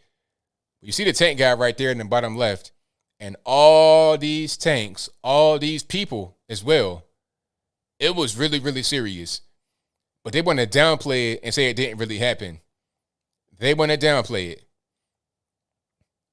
So anytime anybody talk about, I'm a SJW, I fight for rights, it's like you fight how hard? Huh? You fight how hard? Anyway, I digress. So the anniversary of that was yesterday, June 4th. So that's why it's being brought up a lot. You may see people talking about Tank Guy and Tiananmen Square. The anniversary was yesterday. All right, let's get back to where I was. Let me see. And okay. Also, Apple says, ABL, was I able to hire a lawyer or an accountant? I got both of those. I got both of those. My phone is always lit up with people trying to be my lawyer or be my accountant, but I already got that squared away for the most part. Okay, shout out to Matthew who says, if libs start thinking black people can't find a doctor's office, I'm sure they'll have teams of white libs to lead black women straight to Planned Parenthood. Oh, yeah, right away. And shout out to Apple who says, ABL opinion on Bill Maher, he's critical of the libs. Bill Maher is just Bill Maher. I'm not a fan of Bill Maher, but he says some things that make sense. I'm not going to, it's just like some people, he's an honest person. I don't like his ideology really, but at least he's honest. And I appreciate that because even in his leftist ideology, he's not going to be somebody that thinks that everything the left does is correct. Now, I'm a conservative guy. The things that I see on the right are mostly right. the things that are on the left are mostly wrong if you're just being honest. I'm not saying anybody's perfect, but if you're being honest, regardless of what's going on, you have to understand the things that the left does are mostly wrong. Or I don't want to say that. Let me just rephrase. I could say that, but I'm gonna rephrase to be, a little bit diplomatic and to be nice. I'm trying to be the nice guy. I'm trying to be nice ABL right now. The left does many more things that are wrong than the right does things that are wrong. Put it to you like that. If you had to just look at a bunch of things that are done wrong in all political parties and then put them in one box, left or right, the box is going to be filled to the brim on the left and not so much on the right. All right. Shout out to Philip, who says, my brother ABL, love you forever. President Donald J. Trump forever. Thank you, man. Shout out to Joey Muggs, who says, Joe ABL, what kind of liquor do you drink? I sent you a bottle of Blanton's. Keep the vibes. I don't drink, man, but thank you for the offer. I appreciate you, man. Shout out to Hudson Jackson II, who says, if Sandy's Abuela can't go into New York, I'm sure there's room for her in that new $2 million apartment Nico Lowell showed off recently. Hey, I saw that, man. That was hilarious. So if you guys don't know, I know I'm tearing her name up, but it doesn't really matter. Nico Lowell, that's spelled Neekoll, Nico Lowell. This girl is an AOC fan, apparently. She had on the Eat the Rich sweatshirt. And after that, she gave a tour of her $2 million apartment in New York City or somewhere. I'm not really sure where it was, but the apartment was $2 million. All right. And I think what she may have said was, rich is not really 2 million. I mean, that's like billionaire when you get to be rich. It's like, okay. So you got an apartment for $2 million. Like, I don't have that kind of money to be getting that kind of apartment. So, I mean, who's rich really? You want to eat yourself? Like, what's going on? But yeah, that whole thing was crazy. Funny, but and typical as well. They always say that, eat the rich. They wear these shirts, they sell these shirts, but they are who they say that they want to fight against. Bernie Sanders. It was funny when Bernie Sanders talked about, millionaires and billionaires got to pay their fair share. But then when he became a billionaire, it became just billionaires at that point. You see, it's funny how things change once you become who you are rallying against. Everybody wants to have money. Everybody wants to be successful in America. So this whole hatred of success, in my humble opinion, is simply envy. They wish they could be there, but since they can't, all they can do is hate. That's the next best thing, right? If you can't beat them, just hate them and have that be what you do. All right. Matter of fact, I'm trying to find that Nicolo situation. Because I know I had it somewhere. I'm going to show you guys this whole thing, how the whole thing kind of played out. And thank y'all again for being here. Definitely appreciate you guys. If you enjoy what you heard so far, go ahead and give me a thumbs up. Like the video, share the video, do all that good stuff. And I have one more here I'm going to read. Okay, hold on. This is Deadly Caller. I think they did a story on it. So, Tax the Rich. Okay, this will work. This ain't really what I wanted, but it'll work. So, let's go right here. So that's right. That's her right there on the screen on the TikToks wearing a Eat the Rich AOC sweatshirt. That's her. Hashtag AOC 2024, Eat the Rich, all this and that and the third. Right? And then with the gay flag and everything in the screen name, you know the vibes. Pronouns in the bio, all this and that and the third. Okay. And then go down. And then here's her thumbnail. She's a YouTuber, of course, big YouTuber. $2 million apartment tour, my new apartment. And the apartment tour video came out June 1st, 2021. So just a few days ago, right? And the Eat the Rich shirt came out March 2nd. So it's like, come on, man. Like, let's stop playing all these silly games. If you're going to be one way, just be one way. Stop playing games. All right. And then I have more super chats I'm going to read, and then I'm going to get to the calls. So y'all just hang tight. Let me see. Apu says maybe AOC Meemaw can move into Obama's mansion. Hey, that'll work, right? That'll work. Matter of fact, all the unhoused people or underhoused peoples can move into all the Democratic politicians' houses. Matter of fact, Bernie got a house that he doesn't really live in all the time. He vacations there or summers there, whatever you want to call it. So when he's not there, let some of the underhoused live in that house. Don't pay no bills. Don't clean up no bathrooms, nothing like that. Just do whatever they want to do, right? Okay. We'll see how that goes. All right. Thank you to Big Eric for your donation. Thank you to the Anti-View who says, armed man shot by U.S. Marshal in Minnesota. People riot against police. Shouldn't they protest Biden or D.C.? U.S. Marshal is federal, not police. They don't understand. They don't know. It was one guy that was out there. Did you see that? There was one guy that was out there that didn't even know who was supposed to be protesting for. Talking about something. I forgot his name. What's his name? They don't even know why they're out there. They literally do not know why they're out there. They're just out there. They just do stuff. It's like the Joker. You know, a lot of these movies we see, I feel like people are enacting movies in real time. And the Joker was like, I'm not a guy with a plan. Is that how I look? I just do things. That's what's going on right now with these people. They just do things. No reason, really. They just do stuff. I'm going to try to find that video of the guy. Here it is. Perfect. Right on time. Thank you, internets. All right, here it is.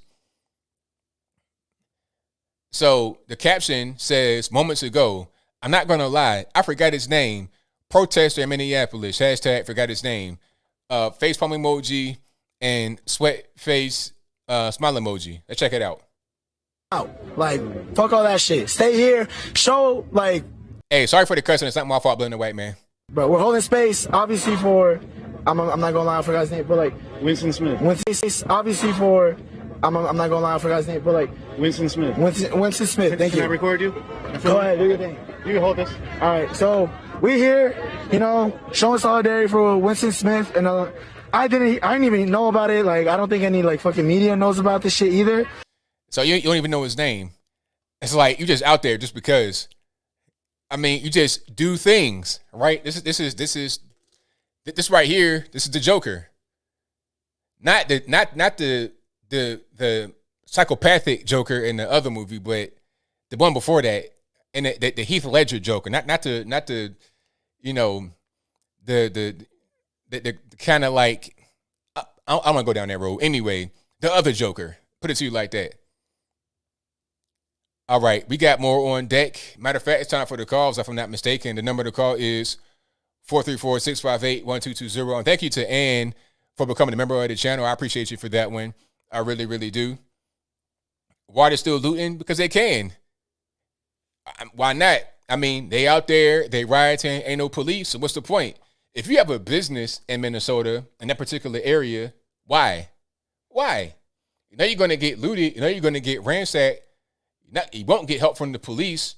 And at a certain point, if you keep getting hit over and over again, you won't get any kind of insurance money because they're going to be like, okay, you're getting hit over and over again. What are you doing to prevent it? Why are you still right there in that location? You got to actually leave. All right, so let me go ahead and fire up Skype if it wants to work right. If it doesn't, hey, it's not my fault. Blame the white man for that. Number to call, 434-658-1220. Exactly, Danny. We just out here to be out here. We don't know why we out. We just out here to be out here. That's all. That's what they want to say. That's what they are saying. 915 in the line. Who am I speaking to? 915, hello. Going once, going twice.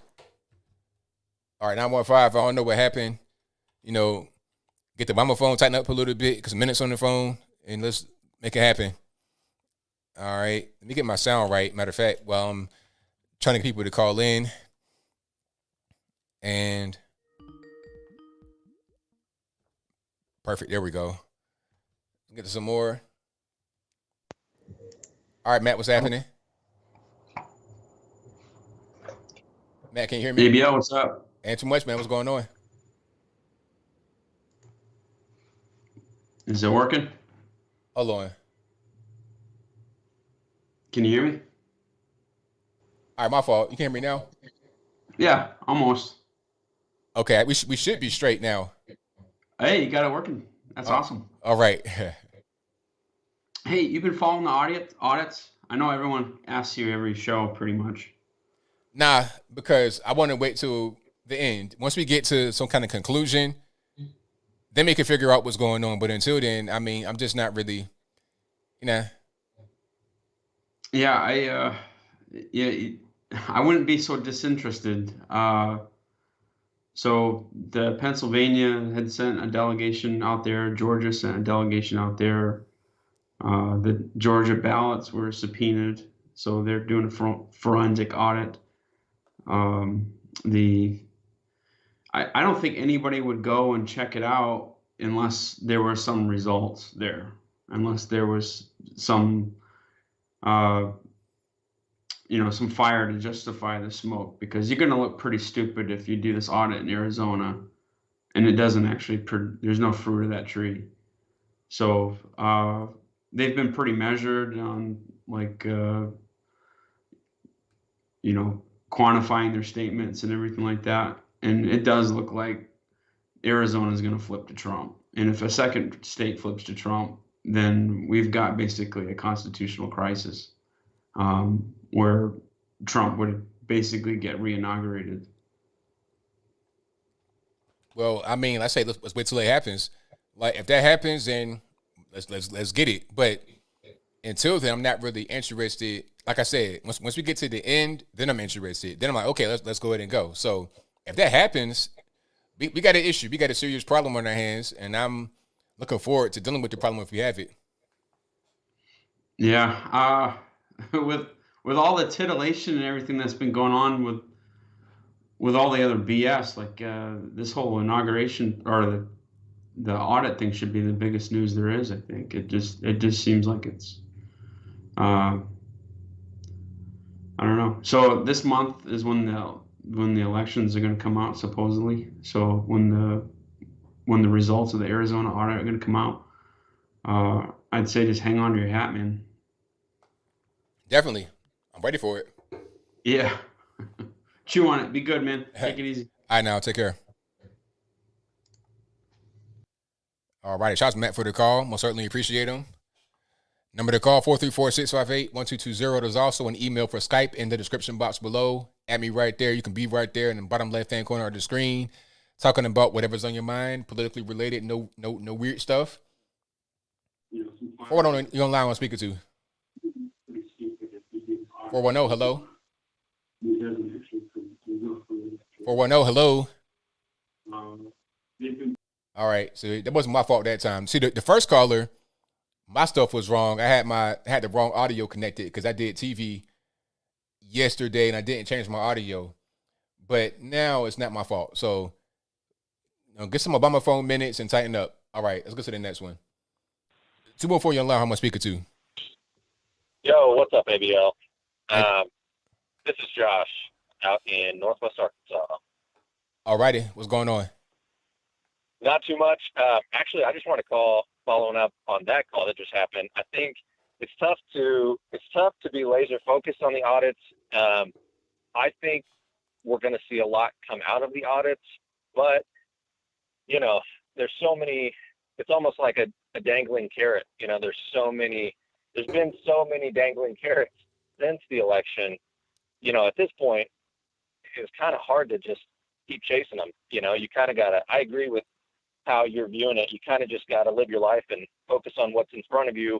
And, when the results come out from the audits, I think depending on what those results are, that's going to dictate the next step, how we react, things like that. But anyway, I can see where you're coming from for sure. We're just kind of holding off and let's see what comes from it, Exactly. I mean, because there's no point in following all these updates and all these little, these minute micro movements. What's the point? Let's get to the end. Let's get to the conclusion, and then we can deal with it. That'd be pretty much how I look at it.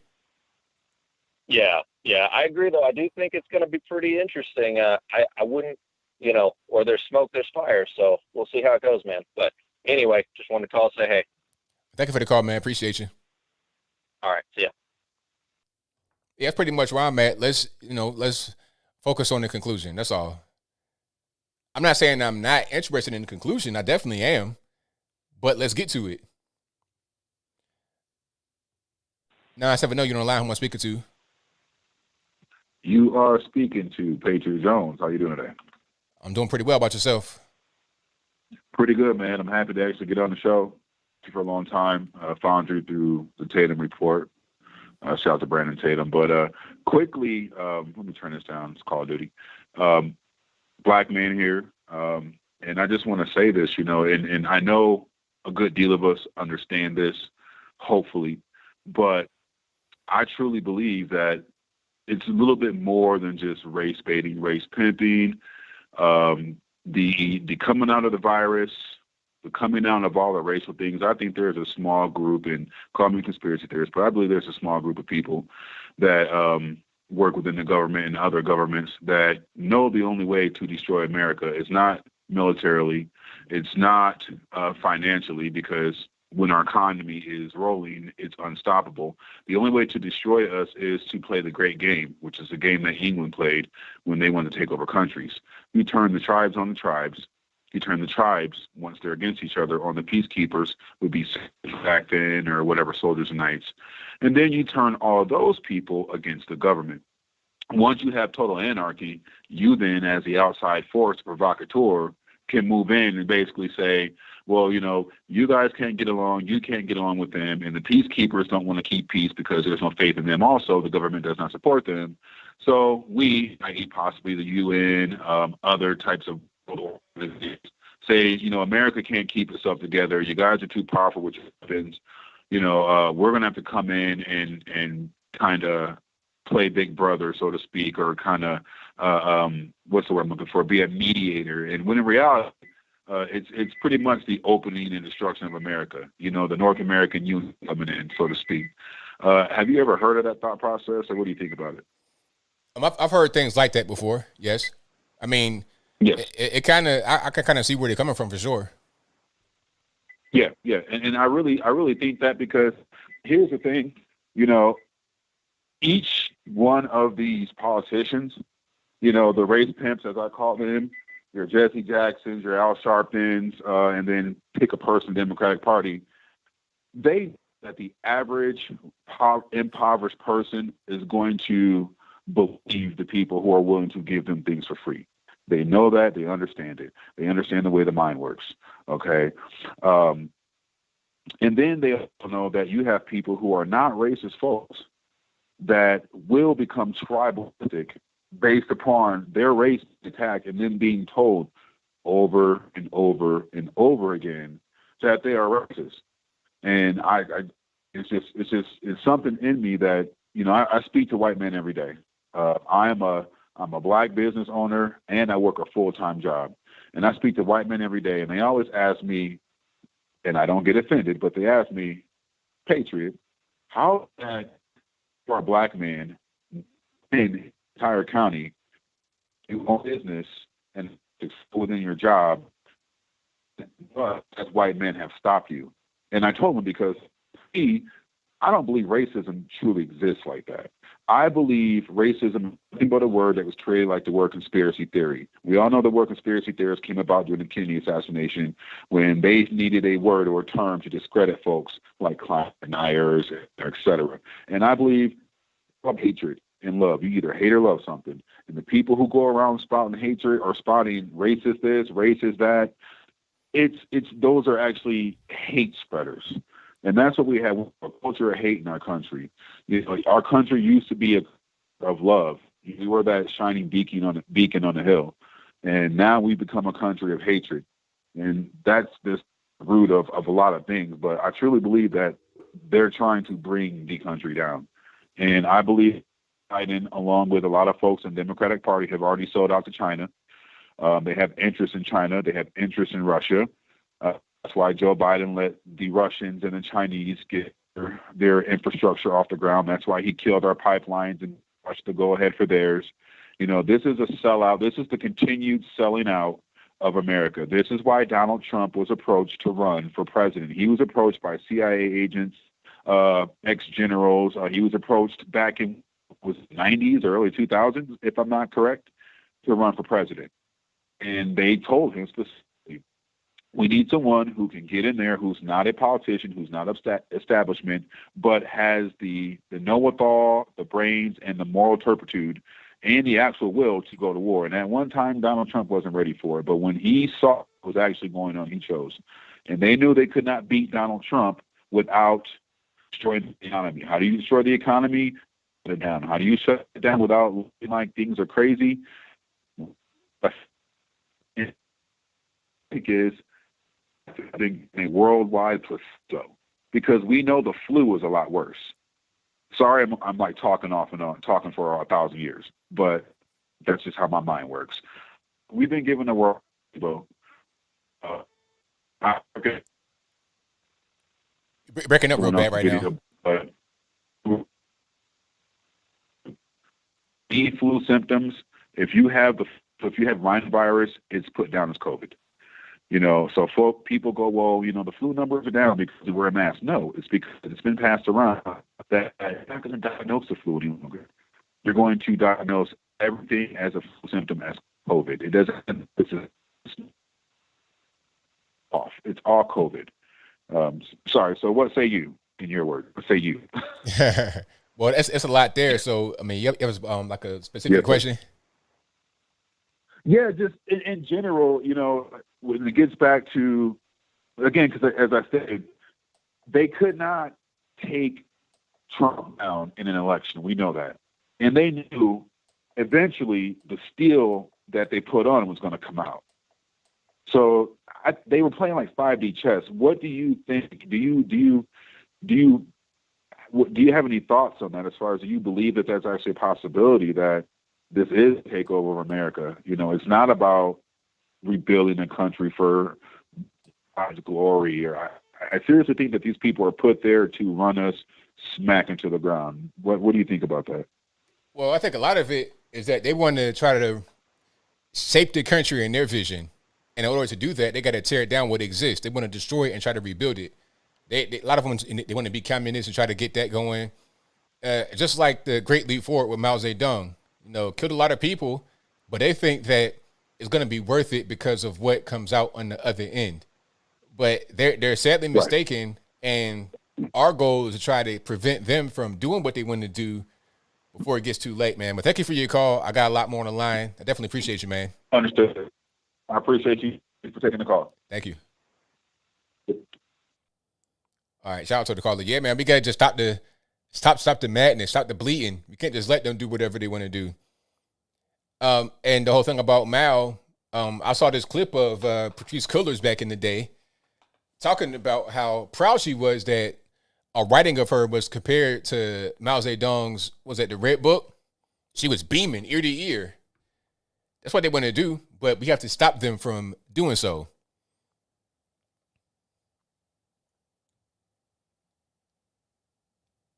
All righty, 276 on the line. Who am I speaking to? And the whole thing about Mao. 276, hello. Oh, hey, ABL. This is caller 804 from your last stream. I just want to let you know that I watched a lot of your videos, and I am actually a former liberal until I started watching you guys and you guys and you and Ben Shapiro. Well, I mean, I was trying to talk to you last stream, and I want to talk about Blue's Clues. I don't know if that's the right topic to talk about now or if that's too late. Let's do it. Let's go for it. Oh, well, let's see.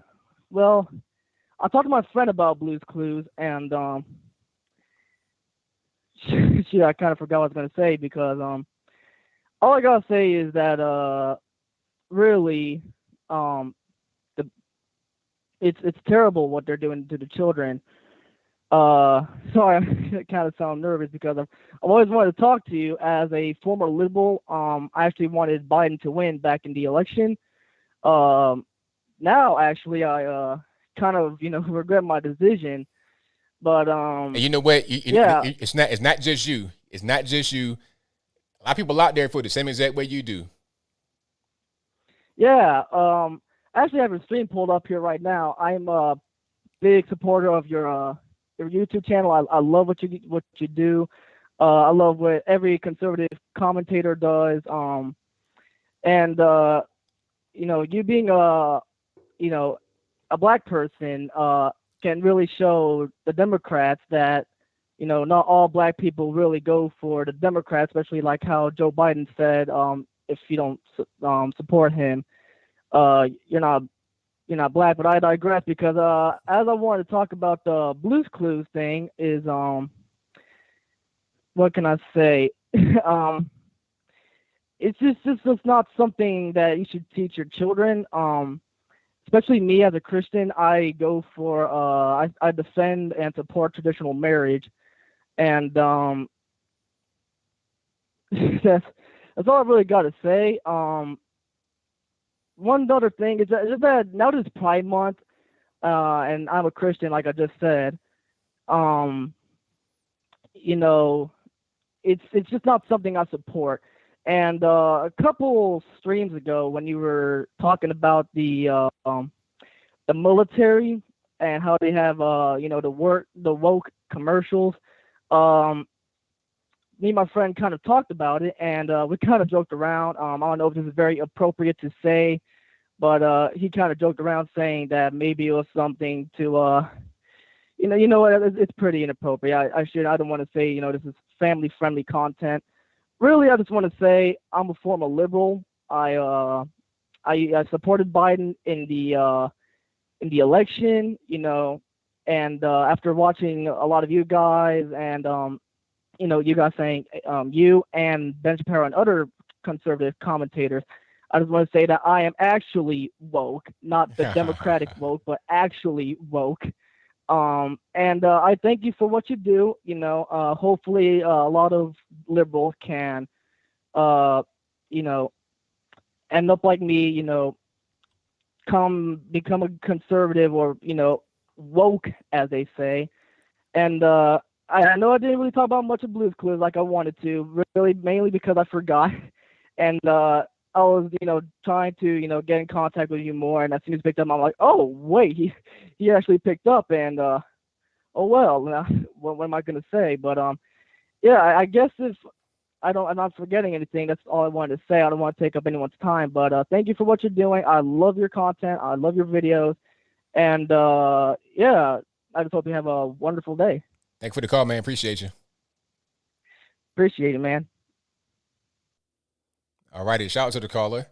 So here's a map. This is on Google Trends. You can look it up yourself. So the terms are regret voting Biden and regret voting Trump. And you can see, so the blue one obviously is regret voting Biden. The red is regret voting Trump. And look at it. This, it hit its height January 24th. It hit its height right there. Big jump right there.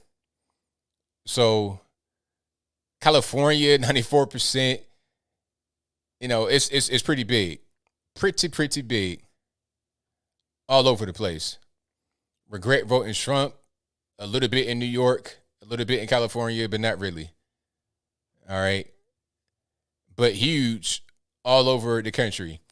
So when I say he's not alone, I'm serious. He's not alone. Not at all. All right, let's get to a few more here. Number to call is 434-658-1220. Again, 434-658-1220. And again, that graph right there, that comes from Google Trends. So don't believe me. Look it up yourself. You can find the information easily right on your own. All righty. 401, you're allowed. Who am I speaking to? Hey, how are you, ABL? Great. How about yourself? Listen, so what advice would you give to somebody going to the corporate world, any race, gender, when you walk in the door and you're wrong? No matter what you say, you're wrong. You can't give any point of view ever. You're wrong. You're out the door. What advice would you give to somebody in that situation? Well, if that's the situation that you're in or someone is in, then there's not much of a choice. There's choices, but they're limited.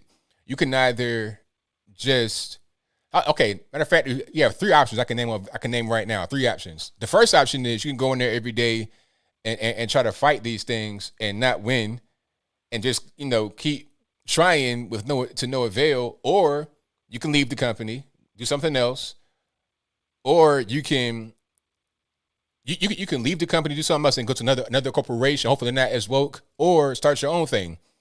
Say, you know what? I'm tired of this. I'm done with it. I'm gonna go do my own thing. Or matter of fact, you could just be quiet. Just whatever they want to say, whatever what kind of thing they want to say, don't say anything. Don't get into any kind of conversations because you know it won't go well. So just be quiet, grin and bear it, fight every day, lose, or quit. That's your options, really.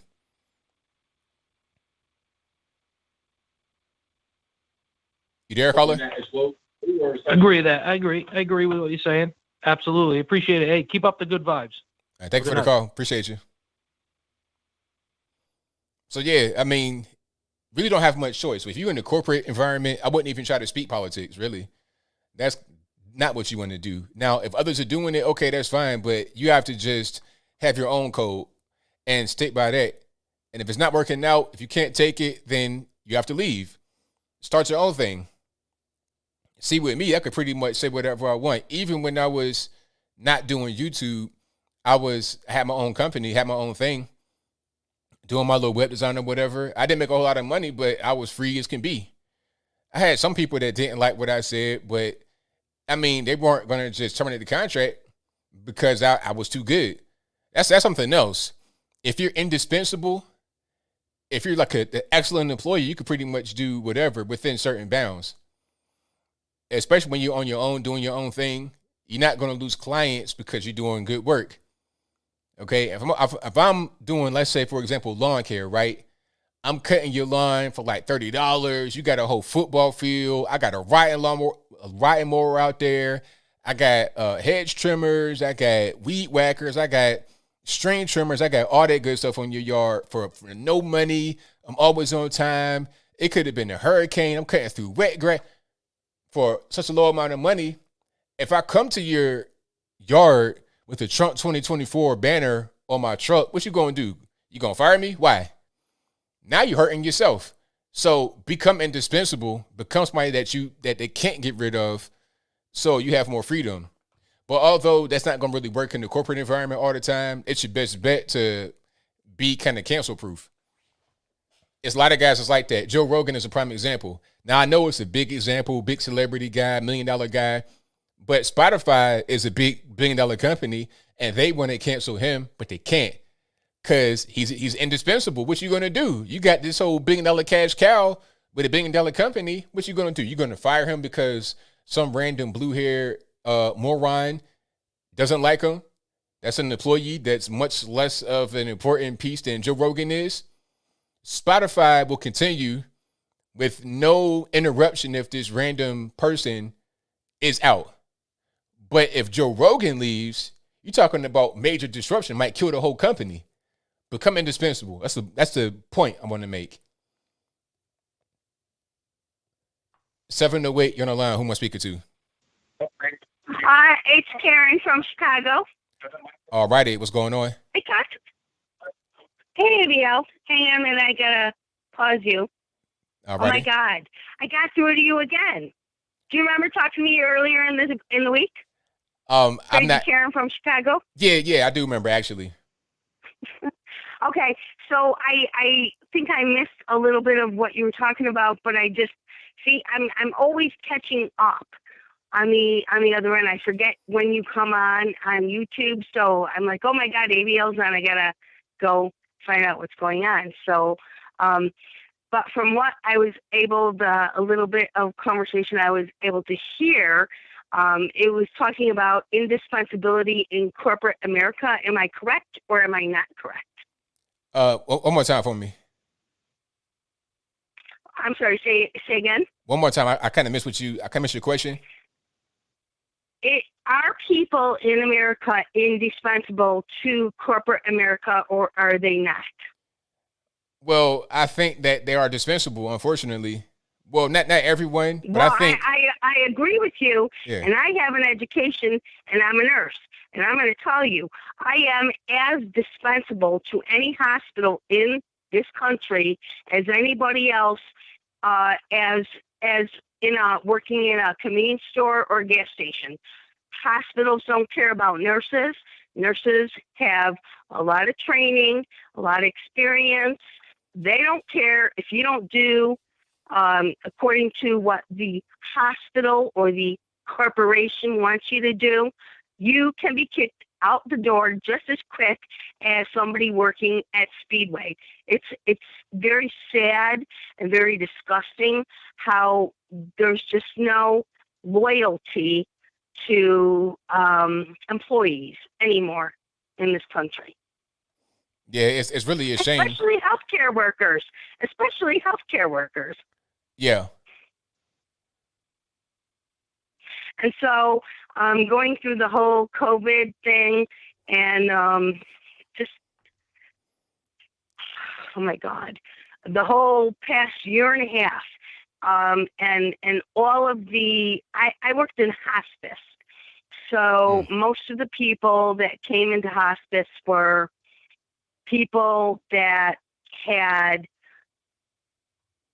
they were dying of something else first. Let me put it to you this way.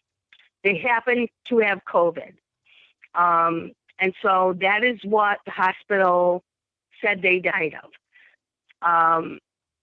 I swear to God, that's the truth. When Donald Trump said hospitals are coding patients as COVID, irrespective of what their diagnosis is, he was not lying. I saw it with my own flipping eyes. I saw it. I saw it happen, and I know that hospitals were recompensed more money if they gave a COVID diagnosis. But here's the funny thing, is that through that entire year of COVID, when my particular company I was working for, we didn't have, at any point in time, this is when we didn't know, like, how's it transmitted, or how bad is the transmission, or how long can you be in a room with the patient, and yada, yada, yada. They made us put up so much stuff on our body that literally we would walk into a room and suffocate because we had all this stuff on our body and so many masks on our face. And there's no, I mean, it's an old hospital in the city of Chicago, and you can't breathe. And they're telling you can be in the room with a patient for 15 minutes. How much care can you give to a patient in 15 minutes? Zero quality care. And I'm just like, so I know this is probably not even pertinent to your discussion since I missed the beginning, but I'm talking from, and I know you probably think I'm nuts, and I am, and whatever, but from a health care perspective person, from everything with COVID, I am just like so disgusted in looking at what has happened in this past year and what my place of work has put me through, what we've put families through, where they can't even visit their loved ones, how much physically we've put the employees through, and the lack of ability to actually give proper, judicious care to patients. And yet now we're finding out that perhaps all of that was utter nonsense, that none of that would have made one whit of difference in terms of the transmission of COVID. And I'm baffled. All right, ABL, go ahead. All right, well, you pretty much got it right there, but I have more calls online, so thank you for the call. Definitely appreciate you. All right, go ahead, brother. All right, now, take care. Thank you. Bye. All right, let's get to some more here. The number to call, 434-658-1220. Let's go. 678, you're on the line. Who am I speaking to? This is Tiffany. I made it. Oh, my gosh. Hey, ABL. What's going on? Okay, I'm going to go fast. I heard you talking about the work situation. The president of my company, she's racist. She makes racist comments. She talks about politics and everything. I called her out on it to HR. She wouldn't even meet with me to talk about it. And HR is trying to back her up. So what happened? Like, what did she do?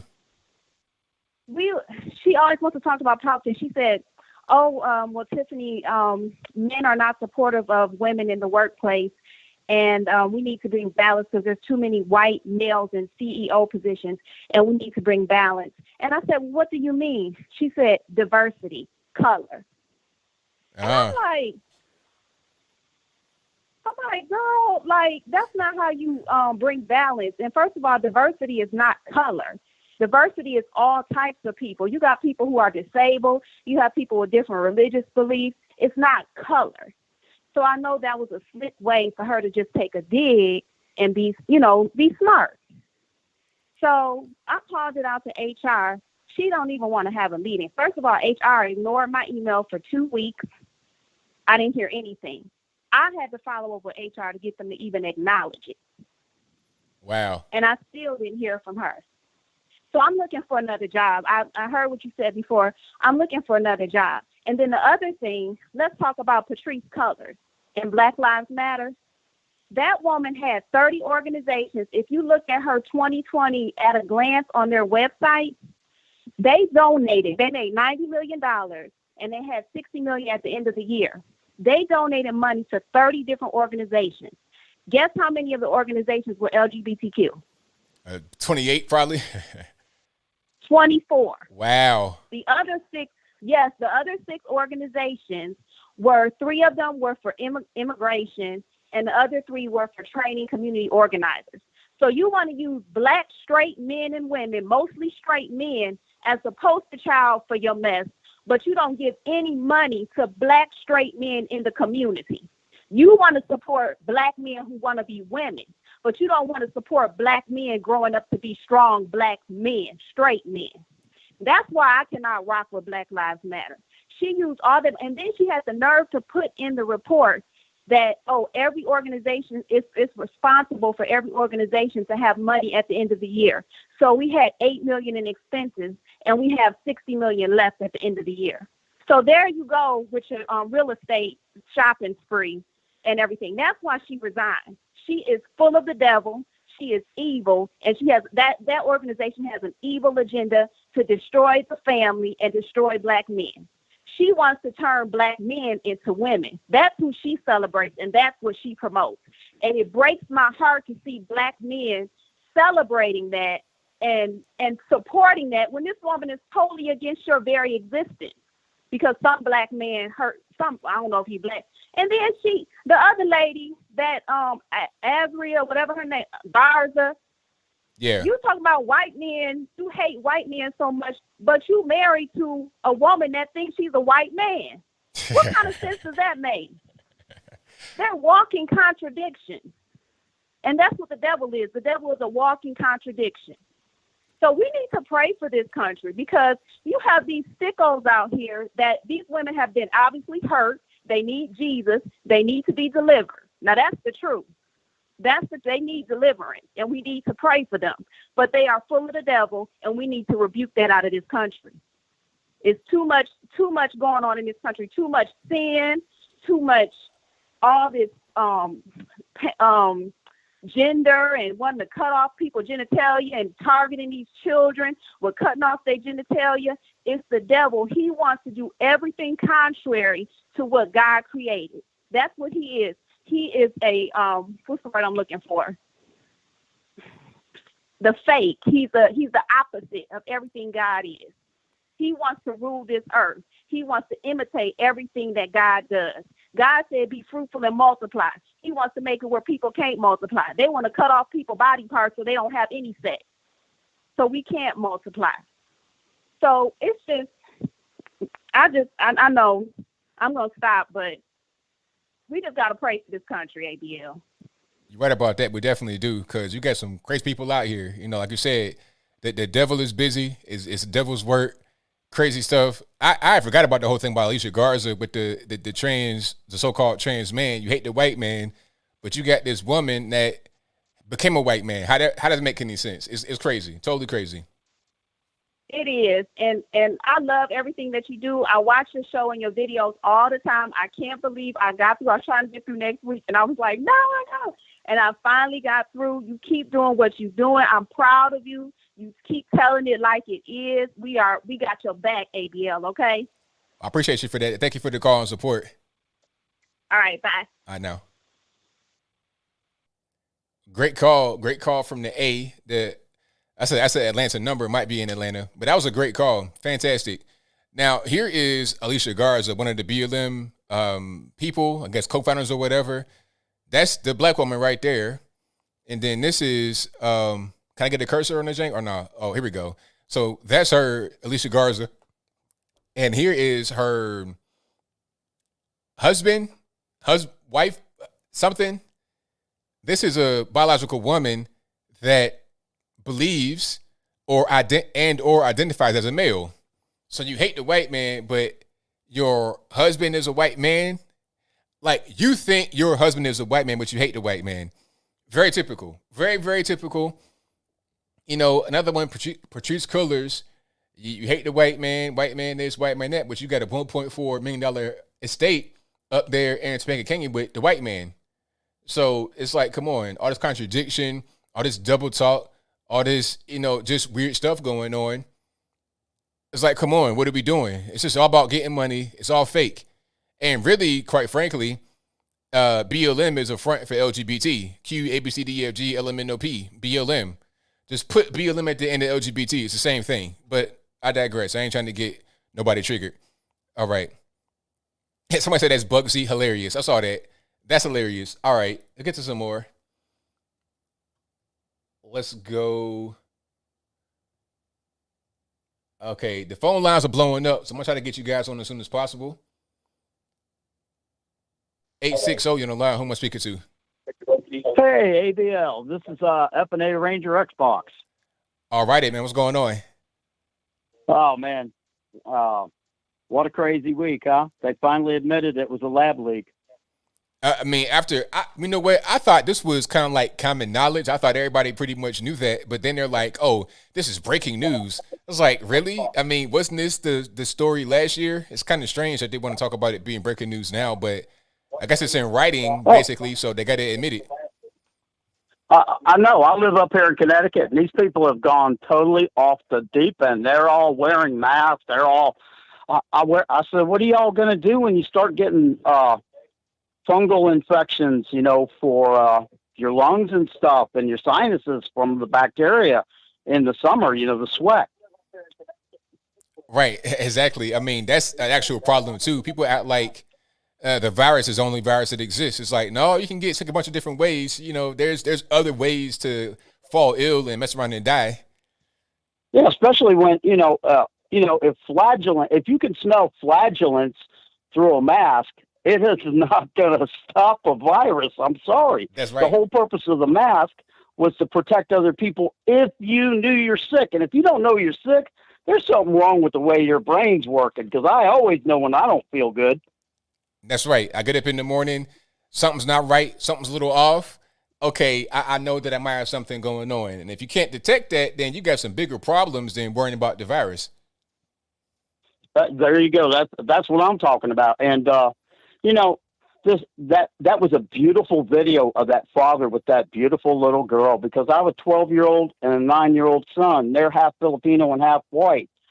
And in 1970, my dad retired out of the Navy, and we moved from Honolulu, Hawaii, to the ghetto of Fort Wayne, Indiana. And I didn't know what a honky was. But I could tell you honestly, after 2 weeks, I was sick and tired of being one, ABL. You know what I mean? Right. I mean, that was my white privilege. I'm 5'6", but in the Army, I'm 60 years old now, but in the Army, I ran 2 miles in 11 minutes, 13 seconds. And they said, how do you run so fast? I said, you see all them black fellas there? They said, yeah. I said, I just pretend I'm back in the 4th grade and they're chasing me home. But, yeah, you get tired of being called a racist. And I looked at one guy straight in the eyes. I said, you're absolutely right. I am a racist. And if you're not part of the human race, could you please get off my planet? There you go. I don't, and the last thing I want to say is, I hope it doesn't offend you, but I made a meme of you and George Floyd. Of course, I made one of Candace Owens and Stacey Abrams, and it's got the same thing. It's got you on the top and then George Floyd on the bottom, and it says there are only two types of Americans. This is an American, and that's under your portrait. And under George Floyd, it says this is an American. And I shared that to you on Facebook in your messenger if you ever get around to looking at. I know you feel about Facebook the same as I do, but I just love irritating them, poking the bear. No doubt, man. Well, I thank you for your call. Definitely appreciate you, man. Yep. God bless you. Stay strong, ABL. Love you. All right, now appreciate you. You take care. Bye. Yeah, that's one of those spicy memes right there. I shared that. They're gonna ban me for real. Facebook, they don't like me too much. They don't like me. I do something like that. Oh, nah. This is offensive. Community guidelines, all that. All right, let's get to some more here. Let's go. 812, you're on the line. Who am I speaking to? Yo, Joe. 812, hello. Hey, I just wanted to call and listen to ABL. Love listening to you every day. And just want to talk about anything you want to talk about. Well, that's not really, you got to give me a, let's, whatever's on your mind, let me know. We can do that. All right. Well, let's just say that,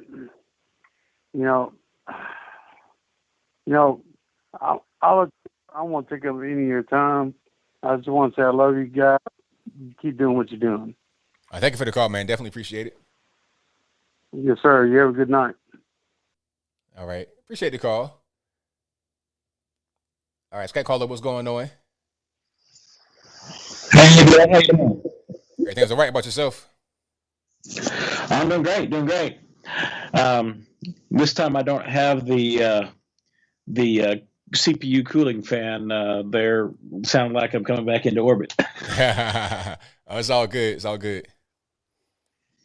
I wanted to say you're looking for a platform just in case you're ever not able to stream on YouTube. Odyssey has their platform up and running. Have you ever seen them? I've heard about them. Can you stream there? Yeah, it's been actually pretty smooth. I mean, there's still some growing pains, but it's been pretty smooth. That's ODYSEE. Okay. And I saw your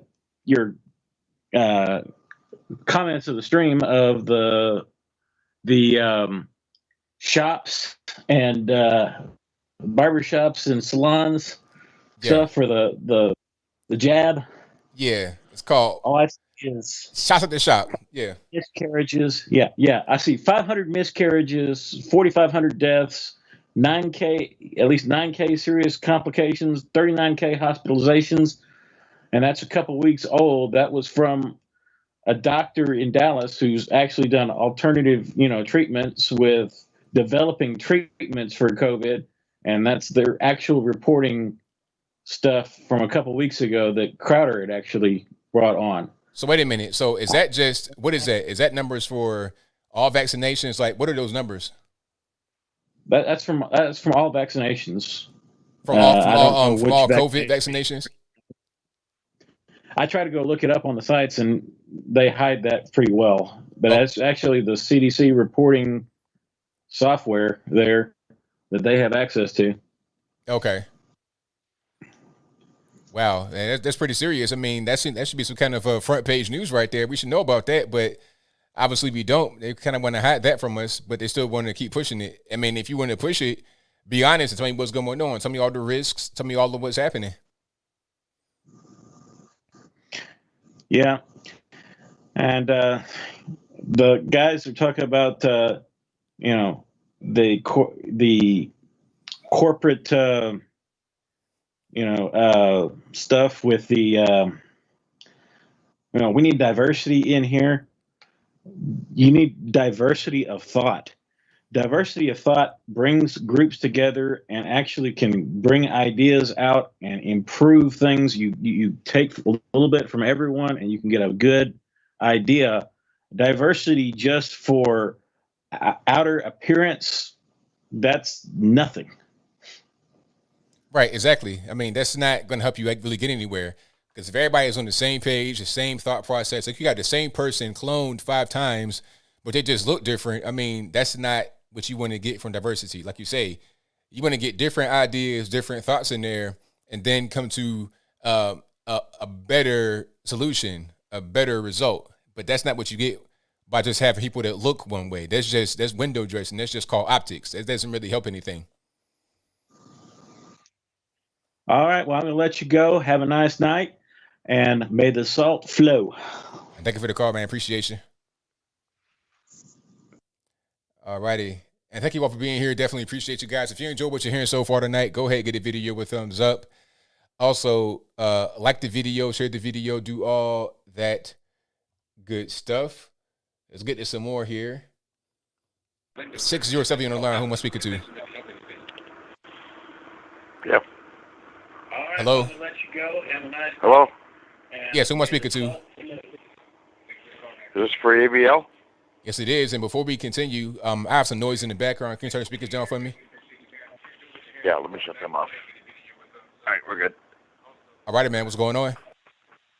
Not much. Hey, I watch your show all the time. I appreciate what you're doing. Hey, I just want to see if maybe we could talk a little bit about Tom McDonald's snowflakes. That was pretty awesome. About who now? But you said what now? About who? Like, wow. I'm sorry? I didn't hear what you said. You said talk about what now? Tom McDonald and snowflakes. Who was Tom McDonald? Tom McDonald is a white rapper that just released. He just released the snowflakes. Okay, yeah, I know what you're talking about. And that thing was just awesome. It blew me away. I really hate rap. I listened to that when I was in the Army, and I came back to New York, and I'm like, oh my God, I really hate rap. But Tom McDonald put that one out, Snowflakes, and I think this was going number one. I really do, because he just throws out so much special on the spot things. It makes them rhyme. It's just like, oh my God, it blew my mind. Yeah, I gotta check it out. You know, I've heard some of his other music. I did a reaction to I think 1 or 2 songs, but I gotta check that out and see what's going on. I like the new music that I'm hearing. That's more socially conscious in a true way, not just kind of corny, but seriously socially conscious. That's gonna really, really help. Now, I'm not really sure what it's gonna do on the charts because you know the industry is kind of weird. But if the people say, you know what, we want this. You didn't want that other garbage that's on the radio, then you're going to see Tom McDonald and other guys like my friend Bryson Gray. You're going to see them become more successful because of just the groundswell of organic support they're going to get. Yeah, and another thing that I really like about Tom McDonald, and I didn't know this until I was watching it on somebody else's YouTube video where they were doing like a review of the song, is that it's done by him and his wife. There are no like big production crews or anything else. His wife is the producer and he is the lyric writer, and they just throw that out there. And oh my God, that thing is just awesome. But also while we're talking, and Anthony, I really appreciate you a lot. You probably, because you're live now, did not watch anything that went on with RSBN just recently with Donald Trump at NCGOP. What happened? I think he's coming back. He made it very well known that he was not going to be hanging out in the background anymore. And I've recently also heard that Candace Owen reached out to him and said, hey, what would be the chances of me running as your running mate? And he said, there is no reason why I would not consider that. And to be honest with you, I think that would be freaking awesome. I think he would win with that one. That'd be great. That'd be great to see how that whole thing would play out. I mean, they can make it happen. Really, I don't see, unless they want to try to do some funny business with the election, with the voting. I don't see how that combination would actually lose, especially with what's going on right now. Biden not doing a good job. There's a lot of regret on the left, so they have a really good chance of being able to succeed for sure. Well, I think Donald still has the same people behind him that he's always had, and of course I've known the guy for 20 years, and I've always backed him because when he said I will not run for president unless this country gets in such a need that I have to, and he held straight to that belief. He said, no, I will not run for president unless I feel that there are no options to save this country. And he held to that belief, and he did very well on doing that. You know what I'm saying? And Candace Owens, oh my God, she's just like blowing everybody up and going, hey, you're bringing out this critical race theory, and you're talking about me. And yeah, you can talk about it all you want, but the problem is you're not bringing in facts. And she steps up and she says, these are the facts. This is what I'm looking at. And if you want to do it right, then you need to bring in the truth, because what you're saying right now is a bunch of old crap. And there's a bunch of other ones out there doing the same thing. And I'm just like, yeah, you know what, Candace, you've always had my ear. And she's a good looker. That helps her a lot. And of course, Kamala isn't. And I'll be honest with you, Biden looks like he's 100 years older than Trump. It really does. I mean, it's crazy. Like, they're not that far apart in age, but good grief, I'm talking about there's a night and day difference in how they look and how they act and everything else. It's crazy. Well, that and I mean, I don't like to diss Biden. He used to be a pretty smart guy, but when he was younger, and he always held his ground when he was younger, but he always did things that were always not 100% kosher. You know what I'm saying? Like when he was pushing for these bills and stuff when he was in Congress and saying, hey, I'm really upset with you guys because of the fact that we need to like put these people in jail for doing this. And so they started putting them in jail. And now he's backpedaling going, yeah, I never said that. Yeah, you did. You were the one who wrote the bill. Right. How do you argue that? Exactly. All right. Well, Anthony, it's been great talking to you. I'm glad I got you on the phone. It's special. And keep it up. Do what you're doing, because the word needs to get out. People need to understand. You know, life's got to go on one way or the other, but we can't keep living the lie. Right on. Thank you for your call. Definitely appreciate it. All right. Thank you, sir. You have a nice night.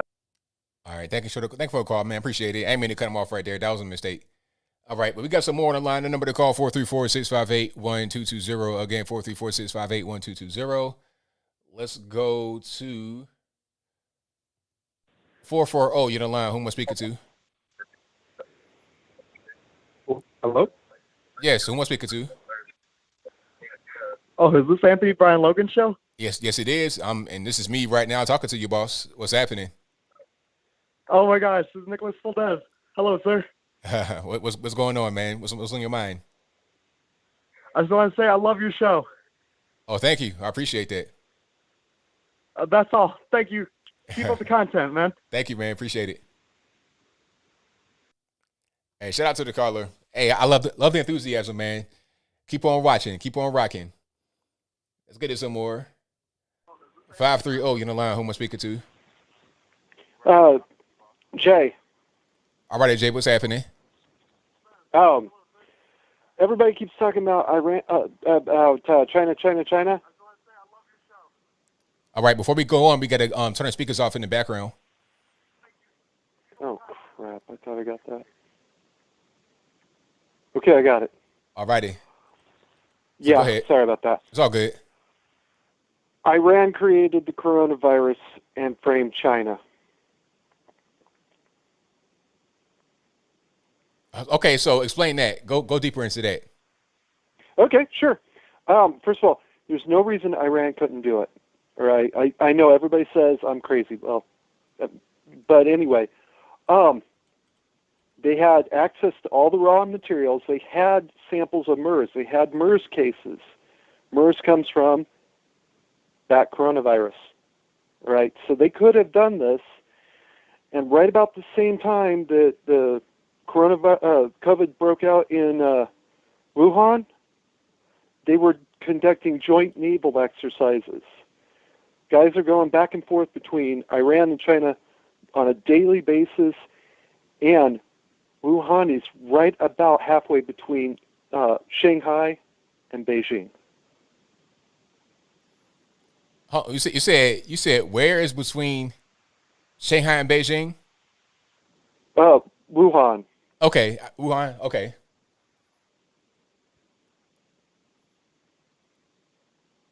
Okay, so was that your explanation?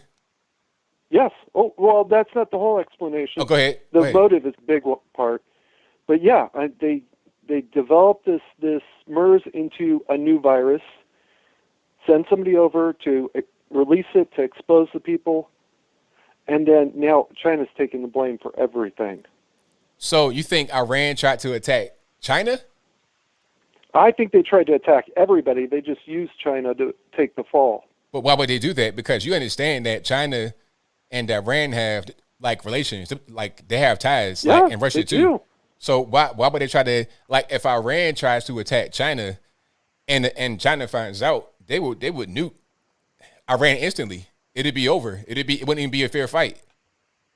Well, first of all, because who would believe that Iran could do it, except for one supposedly insane person in Nevada.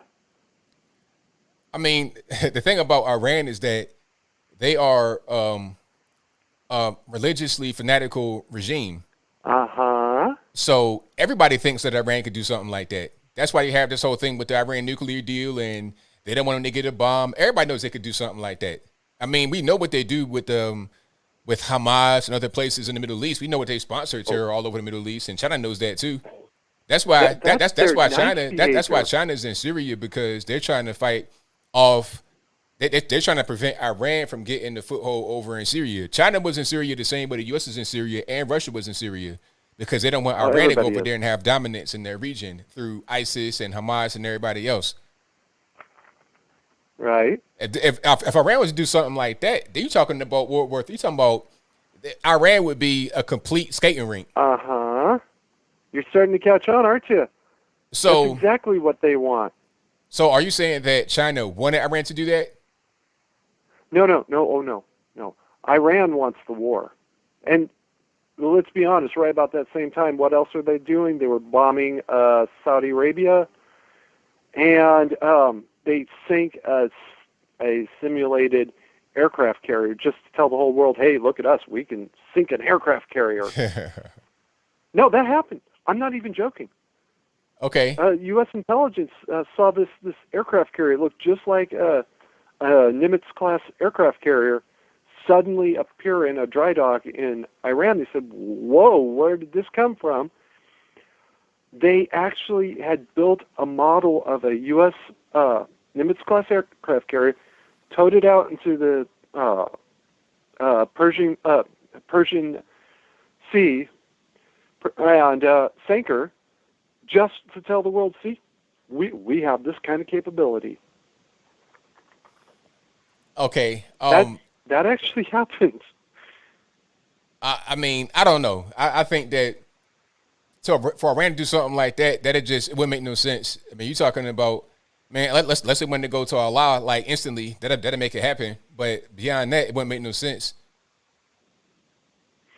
Well, that was the whole point. Iran is run by a death cult. I don't know. I mean, am I wrong? I mean, that's not because Iran wouldn't be trying to get a nuclear weapon if it was all about them just saying, we want to die, because the nuclear weapon is to defend themselves. Like, they could just say, you know what, we don't want to do anything and just get run over, and then within a matter of days, it'd be a wrap. Like, I don't think that's what's happening. That's just my opinion. I see where you're coming from, but I don't think that's what's happening. So thank you for your call, man. Definitely appreciate you. Uh-huh. Yeah, that one right there, I don't know about that one. I like a good conspiracy, just like the next man, but that one right there, a little bit too rich in my blood. A little too salty for me. I can't really enjoy the flavor. You understand what I'm saying? But I will digress. All right.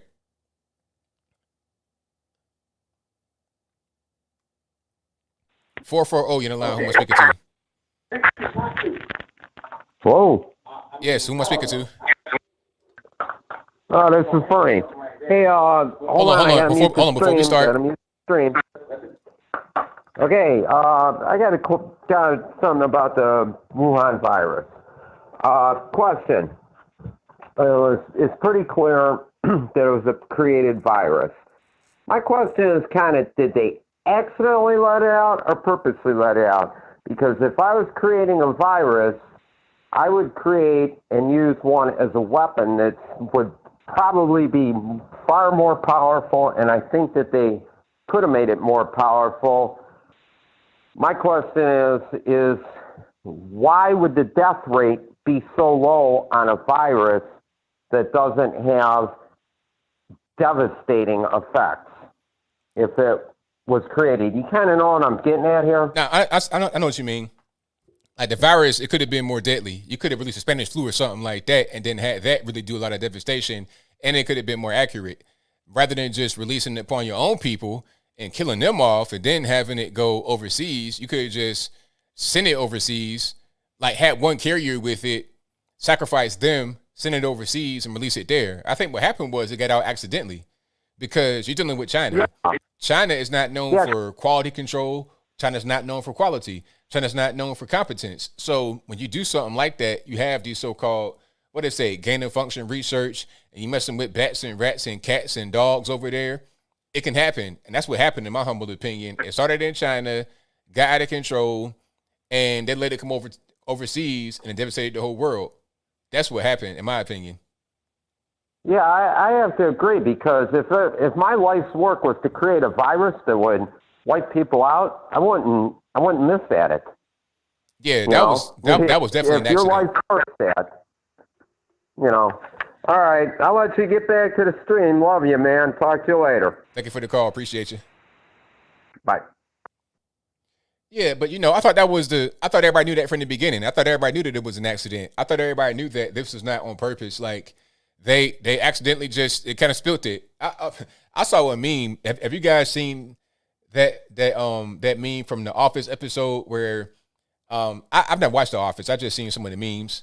But big man from The Office, white guy with the convertible, Ruth Gondel Jefferson, he had this big pot of chili or some gumbo or something like that. I'm talking about one of these big restaurant type things, industrial pots. He had this big pot of chili, gumbo, whatever it was, and he spilled it on the ground on the carpet. Okay, they had Wuhan on him, and then virus was the chili that was spilled everywhere. That's what happened. China sucks. Like, we're talking about quality control. Have you guys seen that glass bridge they have over that large expanse in China? Oh, it's so scary. Don't nobody want to get on it. Well, it's not scary because it's up high. It's not scary because it has these glass tiles on the ground. It's scary because it's Chinese made. And that thing might mess around and snap and you fall to your death. And it actually did. It didn't snap, but the glass tiles on the ground, on the floor of the structure, were lifted up and off of it because of high winds. So there was a guy on the edge like this, like holding on for dear life. I'm talking about feet dangling. Luckily, he didn't die. He made it across and got to land. But that's what China's known for. Just no quality, any kind of way, just kind of slap stuff together. That's what they do. Stealing intellectual property, that's what they do. So it's no surprise that this virus got out by accident and made the whole world sick. 605 on the line, who am I speaking to? Hello? Yes, who am I speaking to? Hi. This is Christina. All right, I got a little bit of background noise. Turn your speakers off for me, please. Oh, okay, sorry. Okay, how's that? All right, we're good to go. So how's everything? What's on your mind? I was just wondering if you could talk about remote neural monitoring that TikTok uses in a lot of social media sites like Instagram to track people, and some people think that the systems are reading their minds because they're seeing things that they're only thinking about on social media. I've heard about people saying that they see ads that they were thinking about, or they might have talked about it and they saw the ads, but I don't know about remote neural monitoring. Do you know about it? I've heard people, there was one guy who gave me a tip to search for the phrase on duckduckgo.com, which is less censored than Google. And I found some interesting information about it on there. I'm still learning about it. I think it's very interesting because a lot of the times I can just be watching or thinking about something, and then all of a sudden on TikTok, it shows me that exact thing, and it's really scary. Now, here's a question. Have you ever tried to test it to think about a thing that you wouldn't normally think about. Think about something really random and just off the wall that you would never just naturally think of, and have that appear on your feed.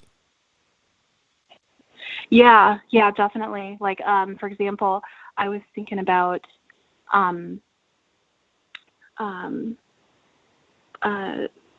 African plant the other day, and I saw that plant. It was a ZZ plant, and it showed right up on. Somebody was making a video and made a TikTok video about it, and it was describing how the plant needs to be potted, and just things like that. It's very strange, very strange. Now, how would they connect to your brain? How would they connect to your mind? How would that actually work? There was something about these microscopic cells that I was reading about that you wouldn't know that they can actually infiltrate the mind and the body, and you'd never know that they've entered your body at some point. But how did they get there? I'm still learning about it. Yeah, but see, my question would be, how did they get there? Like, did somebody send it? Like, how does that really work? I think there are different mechanisms that they can use to get them into the body without people knowing about it. But I don't know. I just know that there's a reason that this is happening, not just to me, but other people are experiencing it. Okay. Well, I'll look into it. I've heard about people, they're seeing ads that are like, okay, how did you know that I was thinking about that? How you know? I've heard about that, but I've not really heard about how that whole phenomenon happens in detail. So I thank you for your call. I appreciate you. Yeah, of course. Thank you. Bye. Yeah, so remote neural monitoring. I've not heard about that one, but I check into it.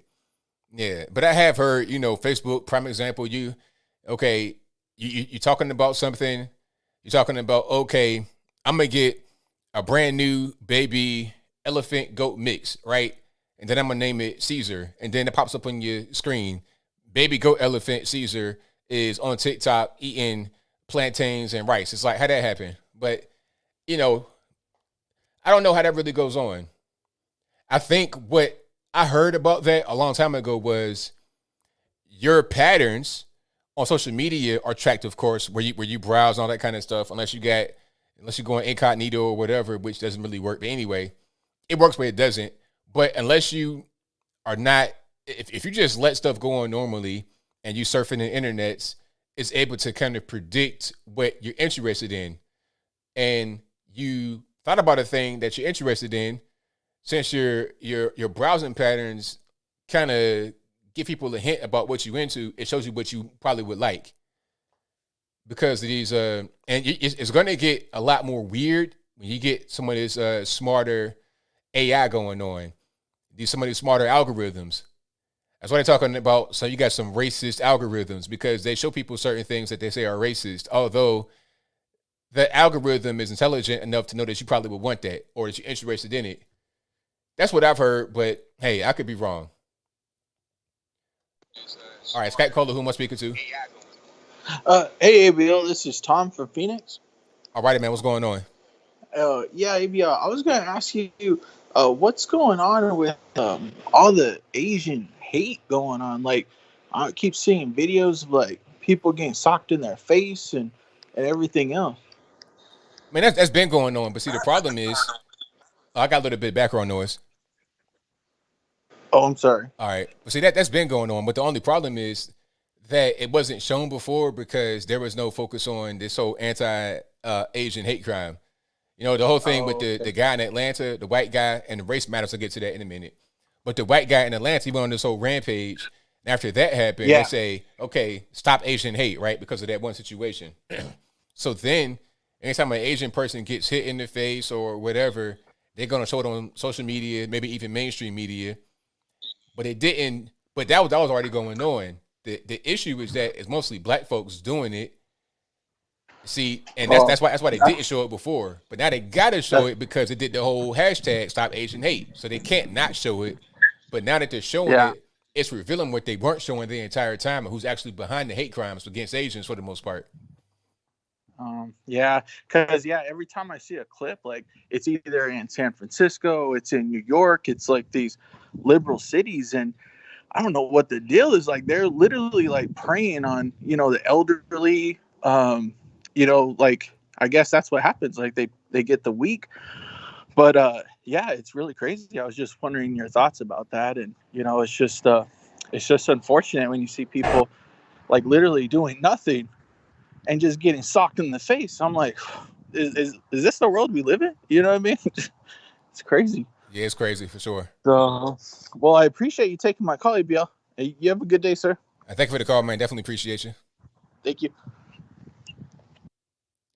Yeah, that's what's going on. They didn't show it before because it was Black Hole Nation, so they didn't want to highlight that because Black folks can't be racist. They can't be committers of hate crimes.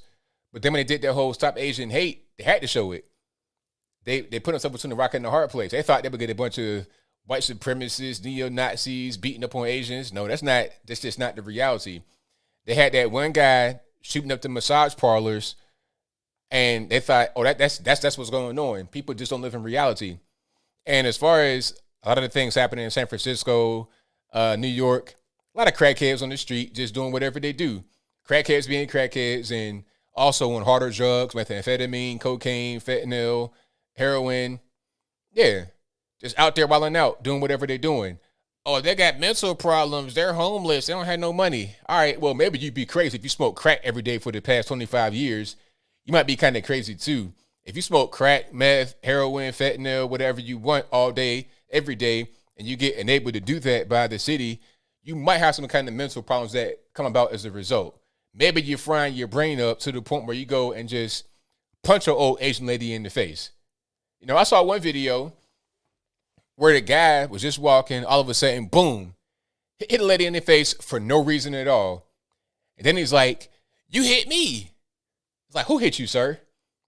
He's talking to somebody else, saying that that person hit him when he hit a random person in the face for no reason.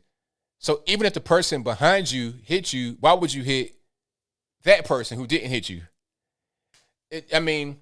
Crackheads gone wild. Put it to you like that. But I'm gonna right along. The number to call, 434-658-1220. So yeah, when you got drugs and no police, liberal policies, enabling drug use, you're going to get violence. That's why I'm against drugs. And to those that say they want to legalize drugs, okay, well, you got examples of it. Go to San Francisco, go to San Fran right now. Go to LA out there in what's that? What's not Squatter City? What's the name of that? Skid Row. That's the problem. That's the ultimate. The issue is drugs, mental illness, all of that, blah blah. Drugs. Period. All right. Let me get to 262. You're on the line. Who am I speaking to? Hello? Yes. Hey, did I get through? You got through, boss. You live right now. What's happening? Oh, what's going on, man? Hey, yeah, I just wanted to call in. I didn't think I was going to get through, man. But, yeah, I wanted to call in because I heard a couple of people talking about the virus. And the guy was talking about the China-Iran connection. Yeah. Now, that would kind of make sense only if, like, well, what I was thinking is that, like,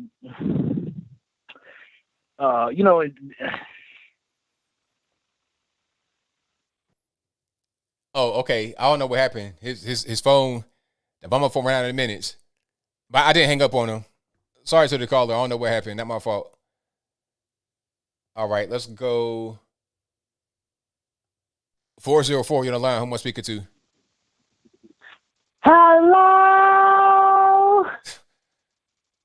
Hey, Anthony, how you doing? I'm all right. How are you? I'm good, Anthony. You knew I had to call in because it's Pride Month, Anthony. Yeah. I think everybody knows it's Pride Month. Thank you, Anthony. And I'm proud and pride. I'm back, Anthony. I just came back. I guess you thought I was gone, huh? I probably what you been in jail or something? What's going on? No, Anthony. I joined back up into the military, Anthony. I got the card, Anthony. You know, this is a new thing with Biden's on, Anthony. Okay. But anywho, but how you been doing, Anthony? Everything's been all right. Can't complain too much at all. Just doing my thing. I see that you done got married, Anthony. I saw your pictures. I just fell out, Anthony. Why you ain't send me no invitation, Anthony? Hey, look, it's the wedding was a good ceremony. You get to see pictures, and that'll be it. Whatever, Anthony. I would have came in. I would have dropped it like it was hot. But anywho, Anthony, I'm just glad to hear from you, Anthony, because it should be real tough over here serving our country again. But even though I just had to come back to Atlanta this weekend and celebrate Pride Month, Anthony. Hey, whatever you do, that's your business. As long as you don't get into nothing crazy or get locked up, then go, handle your business. Whatever, Anthony. I know you just want folks to play it safe, but anywho, I'm finna go, Anthony, because me and some of my friends, we're finna go hang out at the Bulldog, Anthony. But anywho, Anthony, I still want to know what happened to your friend Amazing Lucas, Anthony. I don't know. You got to ask him. I can't talk to him. So you matter of fact, you call into his show and ask him, hey, what happened? What's going on? I can't find him, Anthony. Like he just disappeared, Anthony. I just miss seeing him standing up there in them speedos. All right, look. Okay, look. We got little kids watching. Look, sir, you listening? Excuse me, Anthony. It's ma'am, boo. Look. Don't disrespect nobody of the LGBTQ, ABCD, AIU, and all the trans white community, Anthony. Don't do that, Anthony. Okay, but check it out. We got little kids watching, so you gotta be PG. All right. Okay, well, I'm finna go, boo. And I tell you, just like you see that chocolate man, all right. Kevin in the corner. Just let him know, Anthony. Okay, Anthony. All right, we got you. No problem. Bye, Anthony, Ryan, Logan. That's your friend. Keep calling here. That guy was always like kind of like a troll call. I don't know who that is. I know it's somebody that I know trolling me, but I've not figured out who that was. I figured Duke was locked up or something like that. But yeah, that's a troll call that always calls in.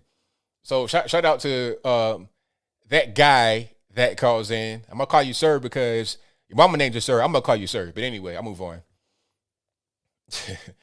We got a few more calls on the line. I'm gonna try to get to, and the phone lines are blowing up, so y'all just hang tight.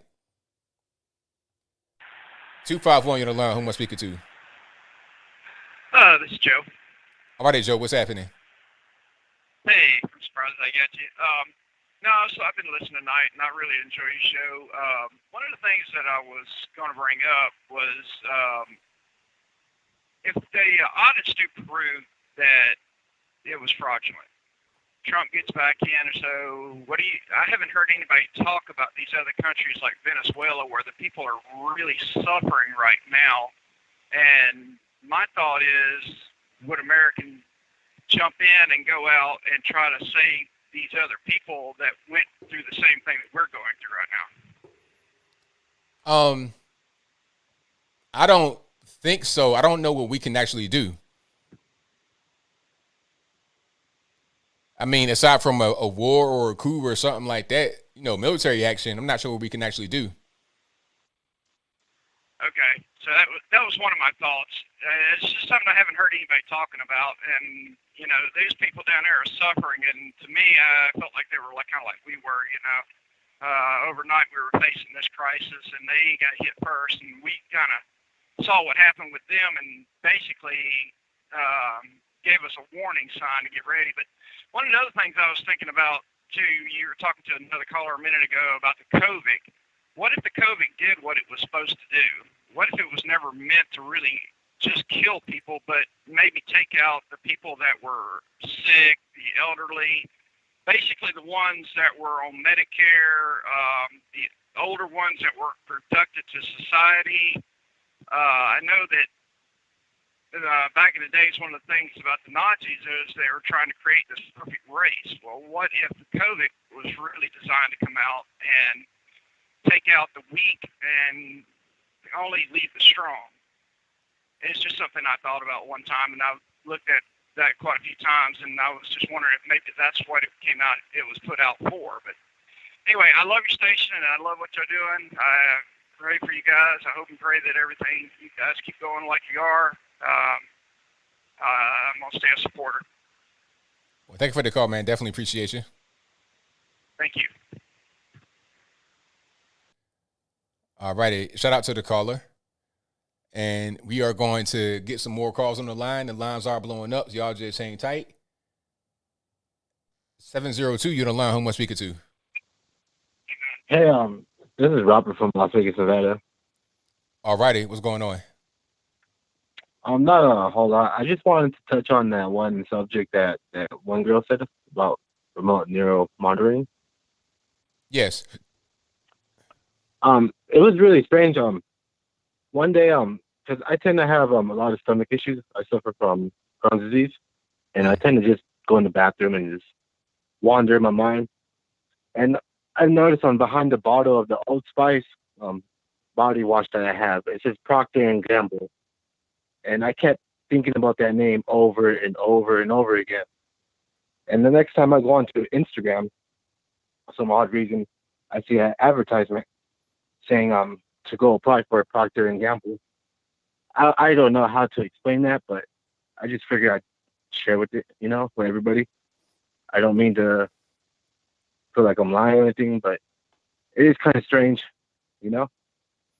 Yeah, I mean, that's pretty crazy. I've heard these kind of stories before, but I just don't really know exactly, what's causing it. But yeah, that's definitely a thing that I have heard before. You're not alone on that. So thank you for the call, man. Appreciate you. Yeah, I just want to touch up on it.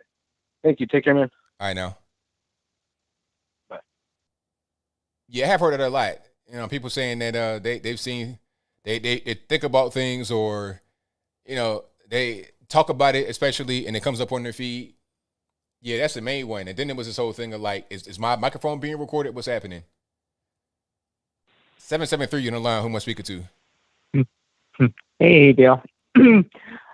First off, were you listening to some of Trump's speech tonight in North Carolina? No, I did not hear any of it. Okay, well, when you do, take a look at it and please do a show on it. First off, have you heard about the type of damages they're claiming that January 6th day compared to the quote Summer of Love by BLM has done? $1.5 million, and what BLM has done is like 18 times that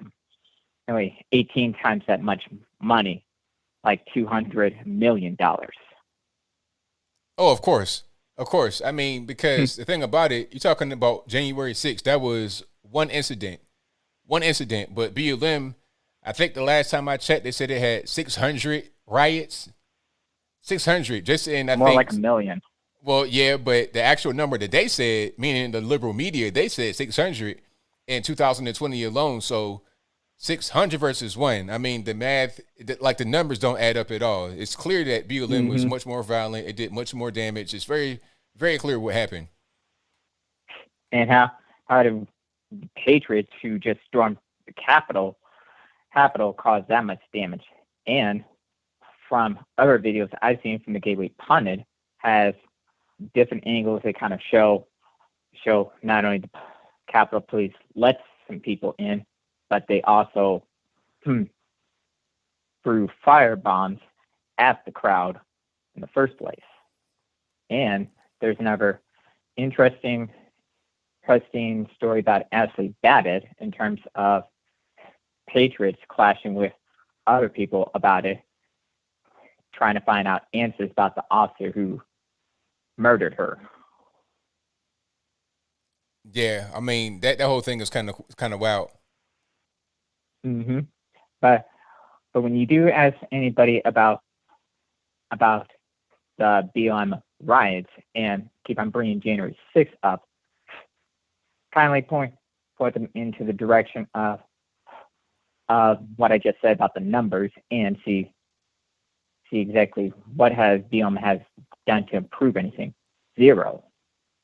Nah, BLM, the whole thing about BLM, they thrive on destruction. This whole thing about January 6th is a nothing burger, truly. Hmm. And pretty much the most infuriating thing about the whole thing is that you got a whole bunch of naive people out there who still believe in that lie that BLM is doing stuff for black people, even though on their website before they deleted said they were interested in destroying the black family and destroying the black men. Right. Speaking of that, if you or anybody has not seen that Kwame Brown and Judge Joe Brown interview, you guys all should, because they go through exact the same details about man troubles in terms of how the liberal media paints all men, not just black men, into a negative circle, and that creates this cycle of negative stereotypes, especially in the black community, and why so many of the families are destroyed. Yeah, it's definitely something to look to. I've seen little clips of it, but I've not seen the whole thing. Well,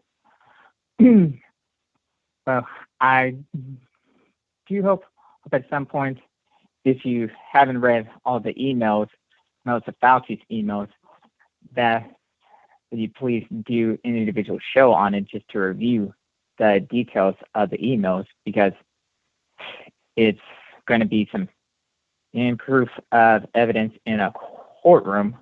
And in my opinion, Fauci's is just as guilty of treason as are some other people in Congress for politicizing this virus in the first place. No doubt, man. I'll check into it, but thank you for the call, man. Definitely appreciate you. Okay. All right. Appreciate it. All righty. Let's get to some more here. Got a lot of calls on the line I'm going to try to get to before we close on out. 989, you're on the line. Who am I speaking to? Hello? Yes, who am I speaking to? Curtis, man. All right, man. What's going on? Not too much, man. I'm trying to answer your question on, like, your opinion, because you're like anti-legalized drugs, right? Yes, I got a little bit of noise in the background. Turn your speakers off for me, please. Got everything off. All righty. So go ahead. Yeah. Like you're legalizing drugs. You're kind of breaking up a little bit, but I heard what you said. You're talking about that I'm against legalizing drugs. Yes.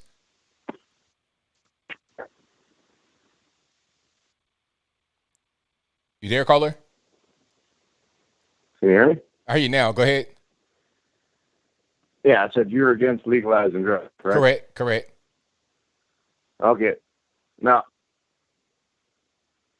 I'm a disabled veteran, right? And when I first came back, that's all they did was pump us full of morphine and Vicodin. I can't hear you. I'm not talking. Go ahead. Continue. What's your movement? Sorry, man. No, but okay. Just yeah, don't watch the stream, please. Just talk to me on the phone. Okay, yeah. Well, they pumped us full of morphine, Vicodin, Percocets, all these different, and it literally pretty much made a whole bunch of people batshit crazy that don't need to be. Oh, sorry about the language. Okay. PG. Right, there you go. Right, but go ahead. Okay, but I mean, like recently, I got off all that stuff, man, and just started smoking pot and as marijuana, and it literally is like changing mine. I mean, it makes your body feel better, your mind feel better, and I just don't see the negatives with that. Like I see heroin and all the other stuff. That's bad shit. But I'll start again, man. That stuff. Okay. But I just want to see your opinion on that. So what's your actual question? Just your opinion on veterans being able to, like, instead of doing all these other hard drugs that they're giving them, to, like, see if they can prescribe marijuana. Why wouldn't that be more beneficial? Well, at that point, marijuana is not legal, right? It's by prescription, correct? it's not correct, but it's legal as prescription in like 27 states. Okay, I And mean, it's I'm not, also I'm not against, recreational. I'm not against medication being prescribed. I think that big pharma should produce less medication. It's a difference between medication and just being able to just do recreational drugs. That's a different story. So if you get a prescription, that's not the same thing as just going to a dispensary and being able to buy weed because you just want to have some fun. That's a different story. Yeah, that's what is your opinion on? Do you think the VA should do more research into that, like for veterans? Well, instead of Percocet, Vicodin, I mean all these other. Well, I'm not against medical marijuana for people that actually need it for actual medication. I'm not against it, so it doesn't really matter if you're a veteran or not. Okay, I was just saying for the veterans side of it. That wasn't. Nah, I mean, so that's for everybody, a veteran or no veteran. I'm for being able to have prescription drugs and less drugs. So here's my thing: if you're going to say, all right, let's reduce all these big pharma things like fentanyl, which comes from big pharma, by the way, that's a synthetic opiate. If we're going to get rid of all the opiates, all these kind of drugs that come from big pharma, and we're going to do more natural stuff, less addictive, less harmful things like marijuana medically, and you get a prescription, okay, cool. But we're talking about just being able to shoot heroin outside, being able to smoke weed randomly just because you want to do it, blowing weed smoke in little kids' faces. That's when I got a problem. So let's not have drugs just take over society. But at the same time, drugs do have a benefit when you're talking about an actual medical environment and not just those that say, my back hurts, so I want to get some weed because I want to have some fun. So that's pretty much where I'm at with it. Just looking for it as an alternative to opiates and all that stuff. Yeah, I mean, I gave you my take on it, so that's pretty much what I think.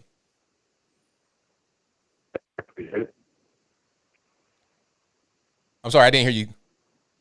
No, so I definitely appreciate your opinion on it and everything. I wasn't. No, it's all good. Getting hard drugs. I'm with you, man. Thank you for your call. I appreciate you. All right, thank you, man. Have a good one. All right, now.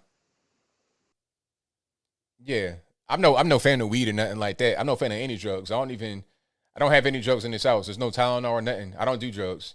Period. I've seen too many problems with drugs. I'm just not a fan. Over and over again, I see problems with drugs. But we're talking about medical stuff. I mean, I done had, my, teeth taken out, stuff like that, and they give you the little stuff to knock you out or whatever. That's different. If you're having surgery or something like that, but we can have less of the opiate derivatives and have more natural drugs for medical purposes, truly medical purposes, not because I want to get high and that's pretty much it. 780, you're the line. Who am I speaking to? This is Phil. How are you doing? Doing all right about yourself? Pretty good. Nice to talk to you again. We spoke about a month ago. I was called in and was cautioning people with the Chinese narrative and CCP actions. But we have an interesting development up in Canada that I saw on Rebel News. I think it was yesterday. Apparently, the national distributor for arms and munitions. Apparently, they've abruptly stopped distribution of firearms and munitions to retailers.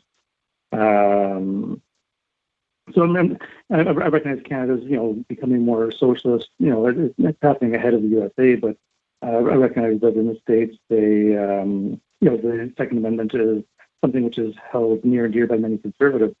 As much as Biden may want to try pushing for gun reforms and whatnot, it doesn't even have to come through legislation. That they can just pressure the distribution, and Americans will find themselves in issues. Okay. So just sharing the knowledge is something I saw recently happen up here, and what happens north and south of the border. I think our politicians are somewhat similar now. So just throwing it out there, because even on the topic of Chinese hate, one of our opposition leaders kind of questioned the Prime Minister. Again, this would be maybe a week ago, and about the two CCP operatives that were found to be in our Winnipeg bio research lab. It was kind of questioned in the parliamentary debate And one of the rebuttals that was offered by our wonderful Prime Minister was that we need to work with our international agencies, and we have to also stop Asian hate. So these narratives are still poisonous, but recognizing that we're going into like hunting season for a lot of people, and again, even last year during I think it was early in the summer, we had an episode in Nova Scotia where there was an individual that had gone on a bit of a rampage. He I think killed maybe 8 or 12 people in Nova Scotia, and he did this using a lot of illegal weapons. Illegal by Canada standards. He probably imported them from the States. But that was used as a measure to enact a unlegislated gun ban. And so there was a bit of an uproar from that from a lot of agencies here in Canada. But seeing now that they're stopping the distribution of ammunition and arms, it leaves Canada in a more vulnerable position to be, again, taken by the CCP or joining them or whatever our elected, unelected officials are claiming. So just throwing that out there, just information for thought, and something for Americans to watch is these kinds of things can still happen. Well, thank you for the call, man. Definitely appreciate it. Yeah, thank you for what you do. All righty, shout out to the caller. A lot of calls tonight. Let me see if I got time for one more. I can squeeze in one more. Let's go.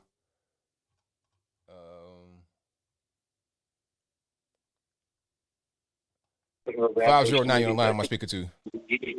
Hey, ABL. This is Kyle from Rhode Island. How you doing? I'm doing well. About yourself? I'm doing great, man.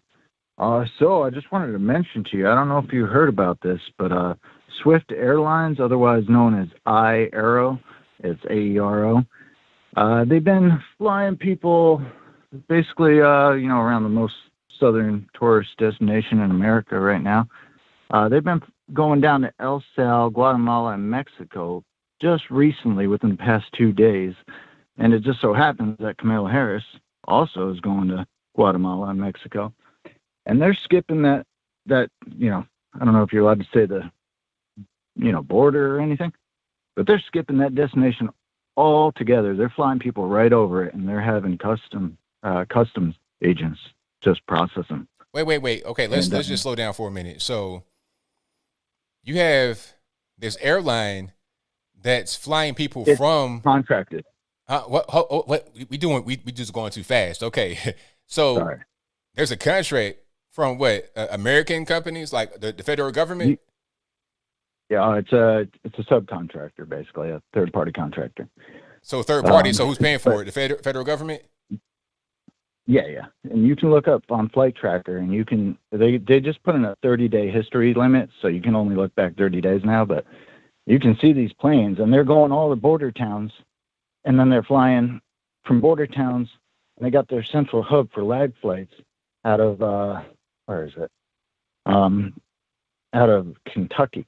They were going, but now they were flying into San Antonio, Texas, refueling, and then flying there, where they give these people, envelopes with cash and all their, paperwork, and then give them basically a dream sheet where they want to go, and then fly them the lag flights out of there. But I just realized nobody's mentioning this. And then Kamala goes down to Guatemala and Mexico like the day after these flights go down there. So my guess is that it's just getting too packed at the border, and they're just picking them straight up from, Guatemala, Mexico, and El Sal today. But, yeah. And also, I don't know if you're allowed to talk about this, but the place that, begins with A and ends with Zona, they've got planes flying over that location of the, what they're doing up there, what they were doing up there. But every single day they were working on that audit, they had a plane flying with Stingray and Dirtbox technology, which basically they fly at 10,000 feet. They got a 20-mile range, and they basically perform man-in-the-middle attacks, basically through the cell towers. So anything your phone thinks it's sending to a cell tower, it actually goes to that plane and then goes to the cell tower. Oh. That way they can send all the data to another person to analyze it, off station. And you can actually check all that out on Monkeyworks. It's another YouTuber, guy who's been in the service for, 20, 30 years. And as for that lady talking about TikTok, honestly, if you have some of those apps on your phone, they can have, even if you deny all the permissions, if you have an app like that on your phone, and that's the reason why if you're in the military, you're not allowed to have TikTok. That's why Trump was all against TikTok. Yeah, I know my uncle, he was in the Navy, and when he retired, he became a subcontractor doing like electrical work. And when he go into these jobs, he couldn't even bring a smartphone at all. He had to bring one of these old school flip phones. Yeah. So, I mean, and honestly, it's not just TikTok. There's a bunch of them. If you check out Tech Lore or some other YouTube site, they talk about all that privacy. They're huge on that. But, yeah. So, Swift Airlines, man. Check them out. Look on Flight Tracker. You can see them. They do these flights every single day. And I tell you what, the border, those little border towns are not tourist destinations. So having like a 737 fly in there every single day, it's like, okay, we know exactly what you're doing. They're taking buses, loading them on buses, and flying them wherever they want to go. But it's just crazy now that they're, the border's packed. Everyone knows the border's packed, and no press is allowed down there. So, you know what they're doing when they fly down south. And right. So rather than having a caravan of 5,000 people come up to the southern border, it just intercepts them right there in El Sal, bring them up here. Matter of fact, a bunch of them came up here to Chattanooga. They dropped them off. They put them at, send them to the airport. And you had Bill Haggerty and I forget Martha. I forget her last name, but they were on TV talking about, hey, nobody told us anything. We don't know what's going on. You have these planes coming. It's the federal government doing their own thing, not even telling the senators of the state or the governor what's happening. No, and yeah, Texas just said that we'll arrest, any illegal immigrants coming in. We're going to arrest them. So now this flight from El Sal just came in today. I believe it went to Louisiana. It just basically, they were landing in San Antonio to fuel up for, that was their, pit stop basically. But now they're skipping that. I have a feeling they're not going to be stopping there anymore. But who knows? Right Let's on. see what Man. they can get away with. Well, I thank you for the call. Definitely appreciate you. Yeah, man. You too. Love your show. Thank you. All right, great call. So what he was saying for you guys, I saw like somebody said they were trying to figure out what's going on. So what you have are planes that are not, because what's happening when you go to the border and there's a big influx of people, what they're trying to do is the whole catch and release thing. They process you right there at the border, and then they might put you on a plane to your sponsor, wherever it is in the States, or they put you in the bus. They get you away from the border location. They want to process you right there, but they got to hold you for a little while to process you somewhere else. That's why they're building more of these border locations, and they had the border locations crammed up with people. So to alleviate some of the pressure on the border, on the government in Mexico and other countries when they're coming through, and also to reduce some of the coyotes, they still bringing in the people, but rather than having them go to the border, like in a caravan of 5 to 10, 20,000 people, they'll go to El Salvador, bring a jumbo jet, and intercept the caravan and just load them on the plane. Oh, you want to go to America? Okay, let's go from El Salvador straight to San Antonio. Boom. Let's go from Guatemala straight to Chattanooga. Boom.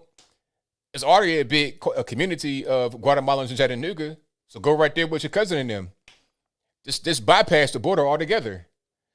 I didn't thought about that, but it makes sense. I wouldn't doubt it. Under Biden, they're talking about bringing people back that were deported already. Why would you do that? And then somebody said it in the chat, these are our replacements. Let's pause for a minute. We see what's happening right now with the unemployment. There's plenty of jobs hiring, but people don't want them. Why?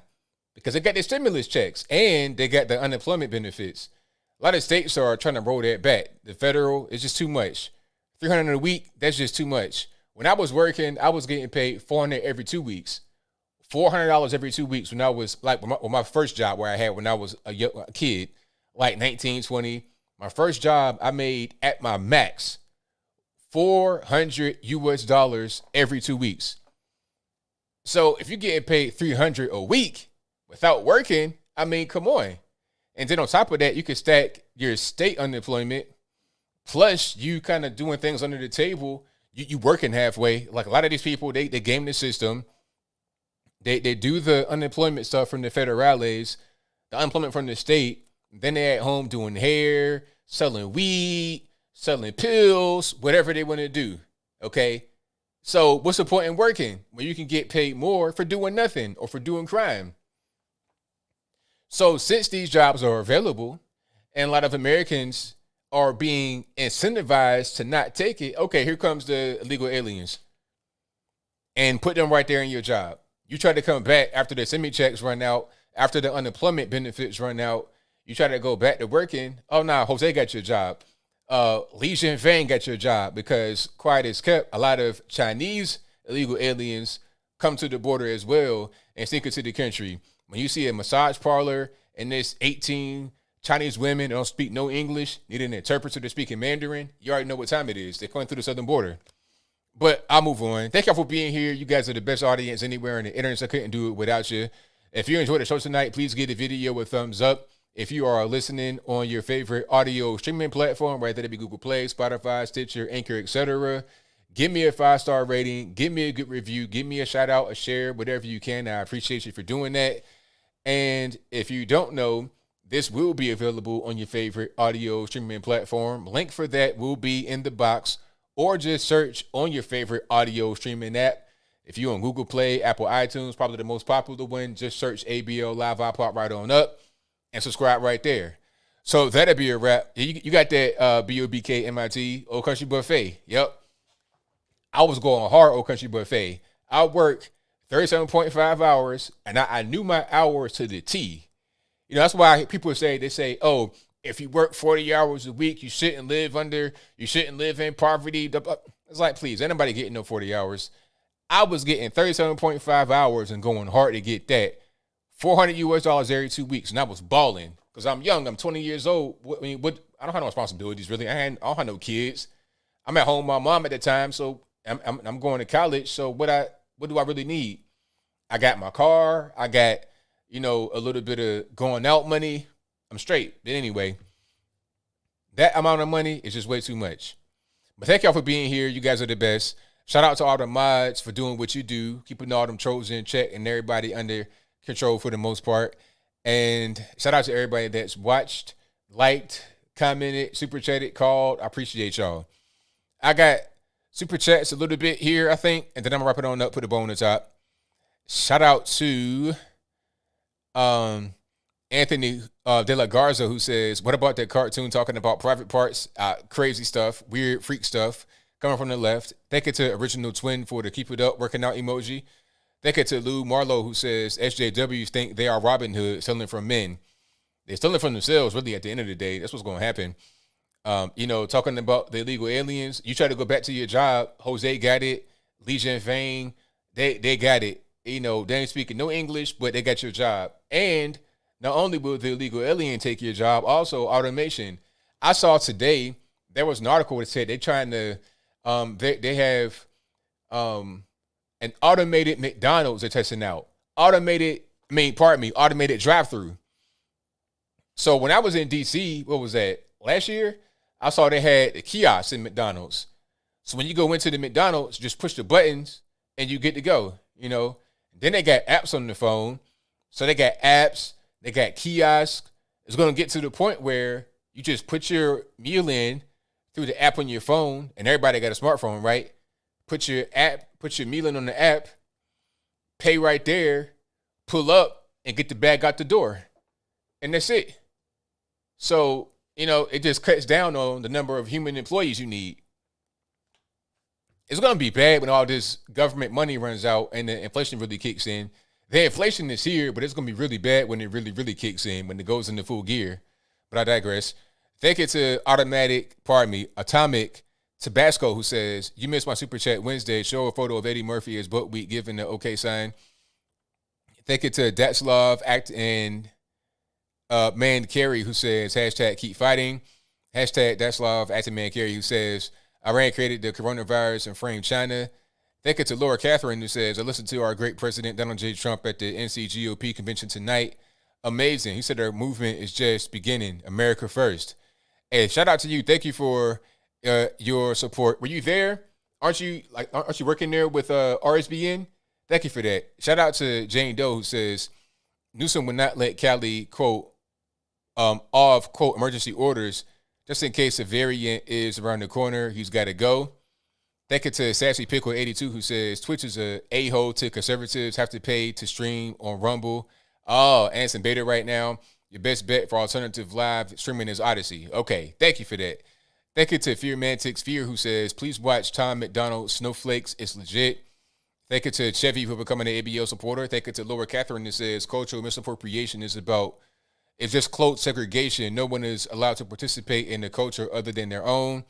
No one is talking about it. Thank you to Chevy for your donation. Thank you to Angel who says, great show, ABL. Well, thank y'all. I couldn't do it without you.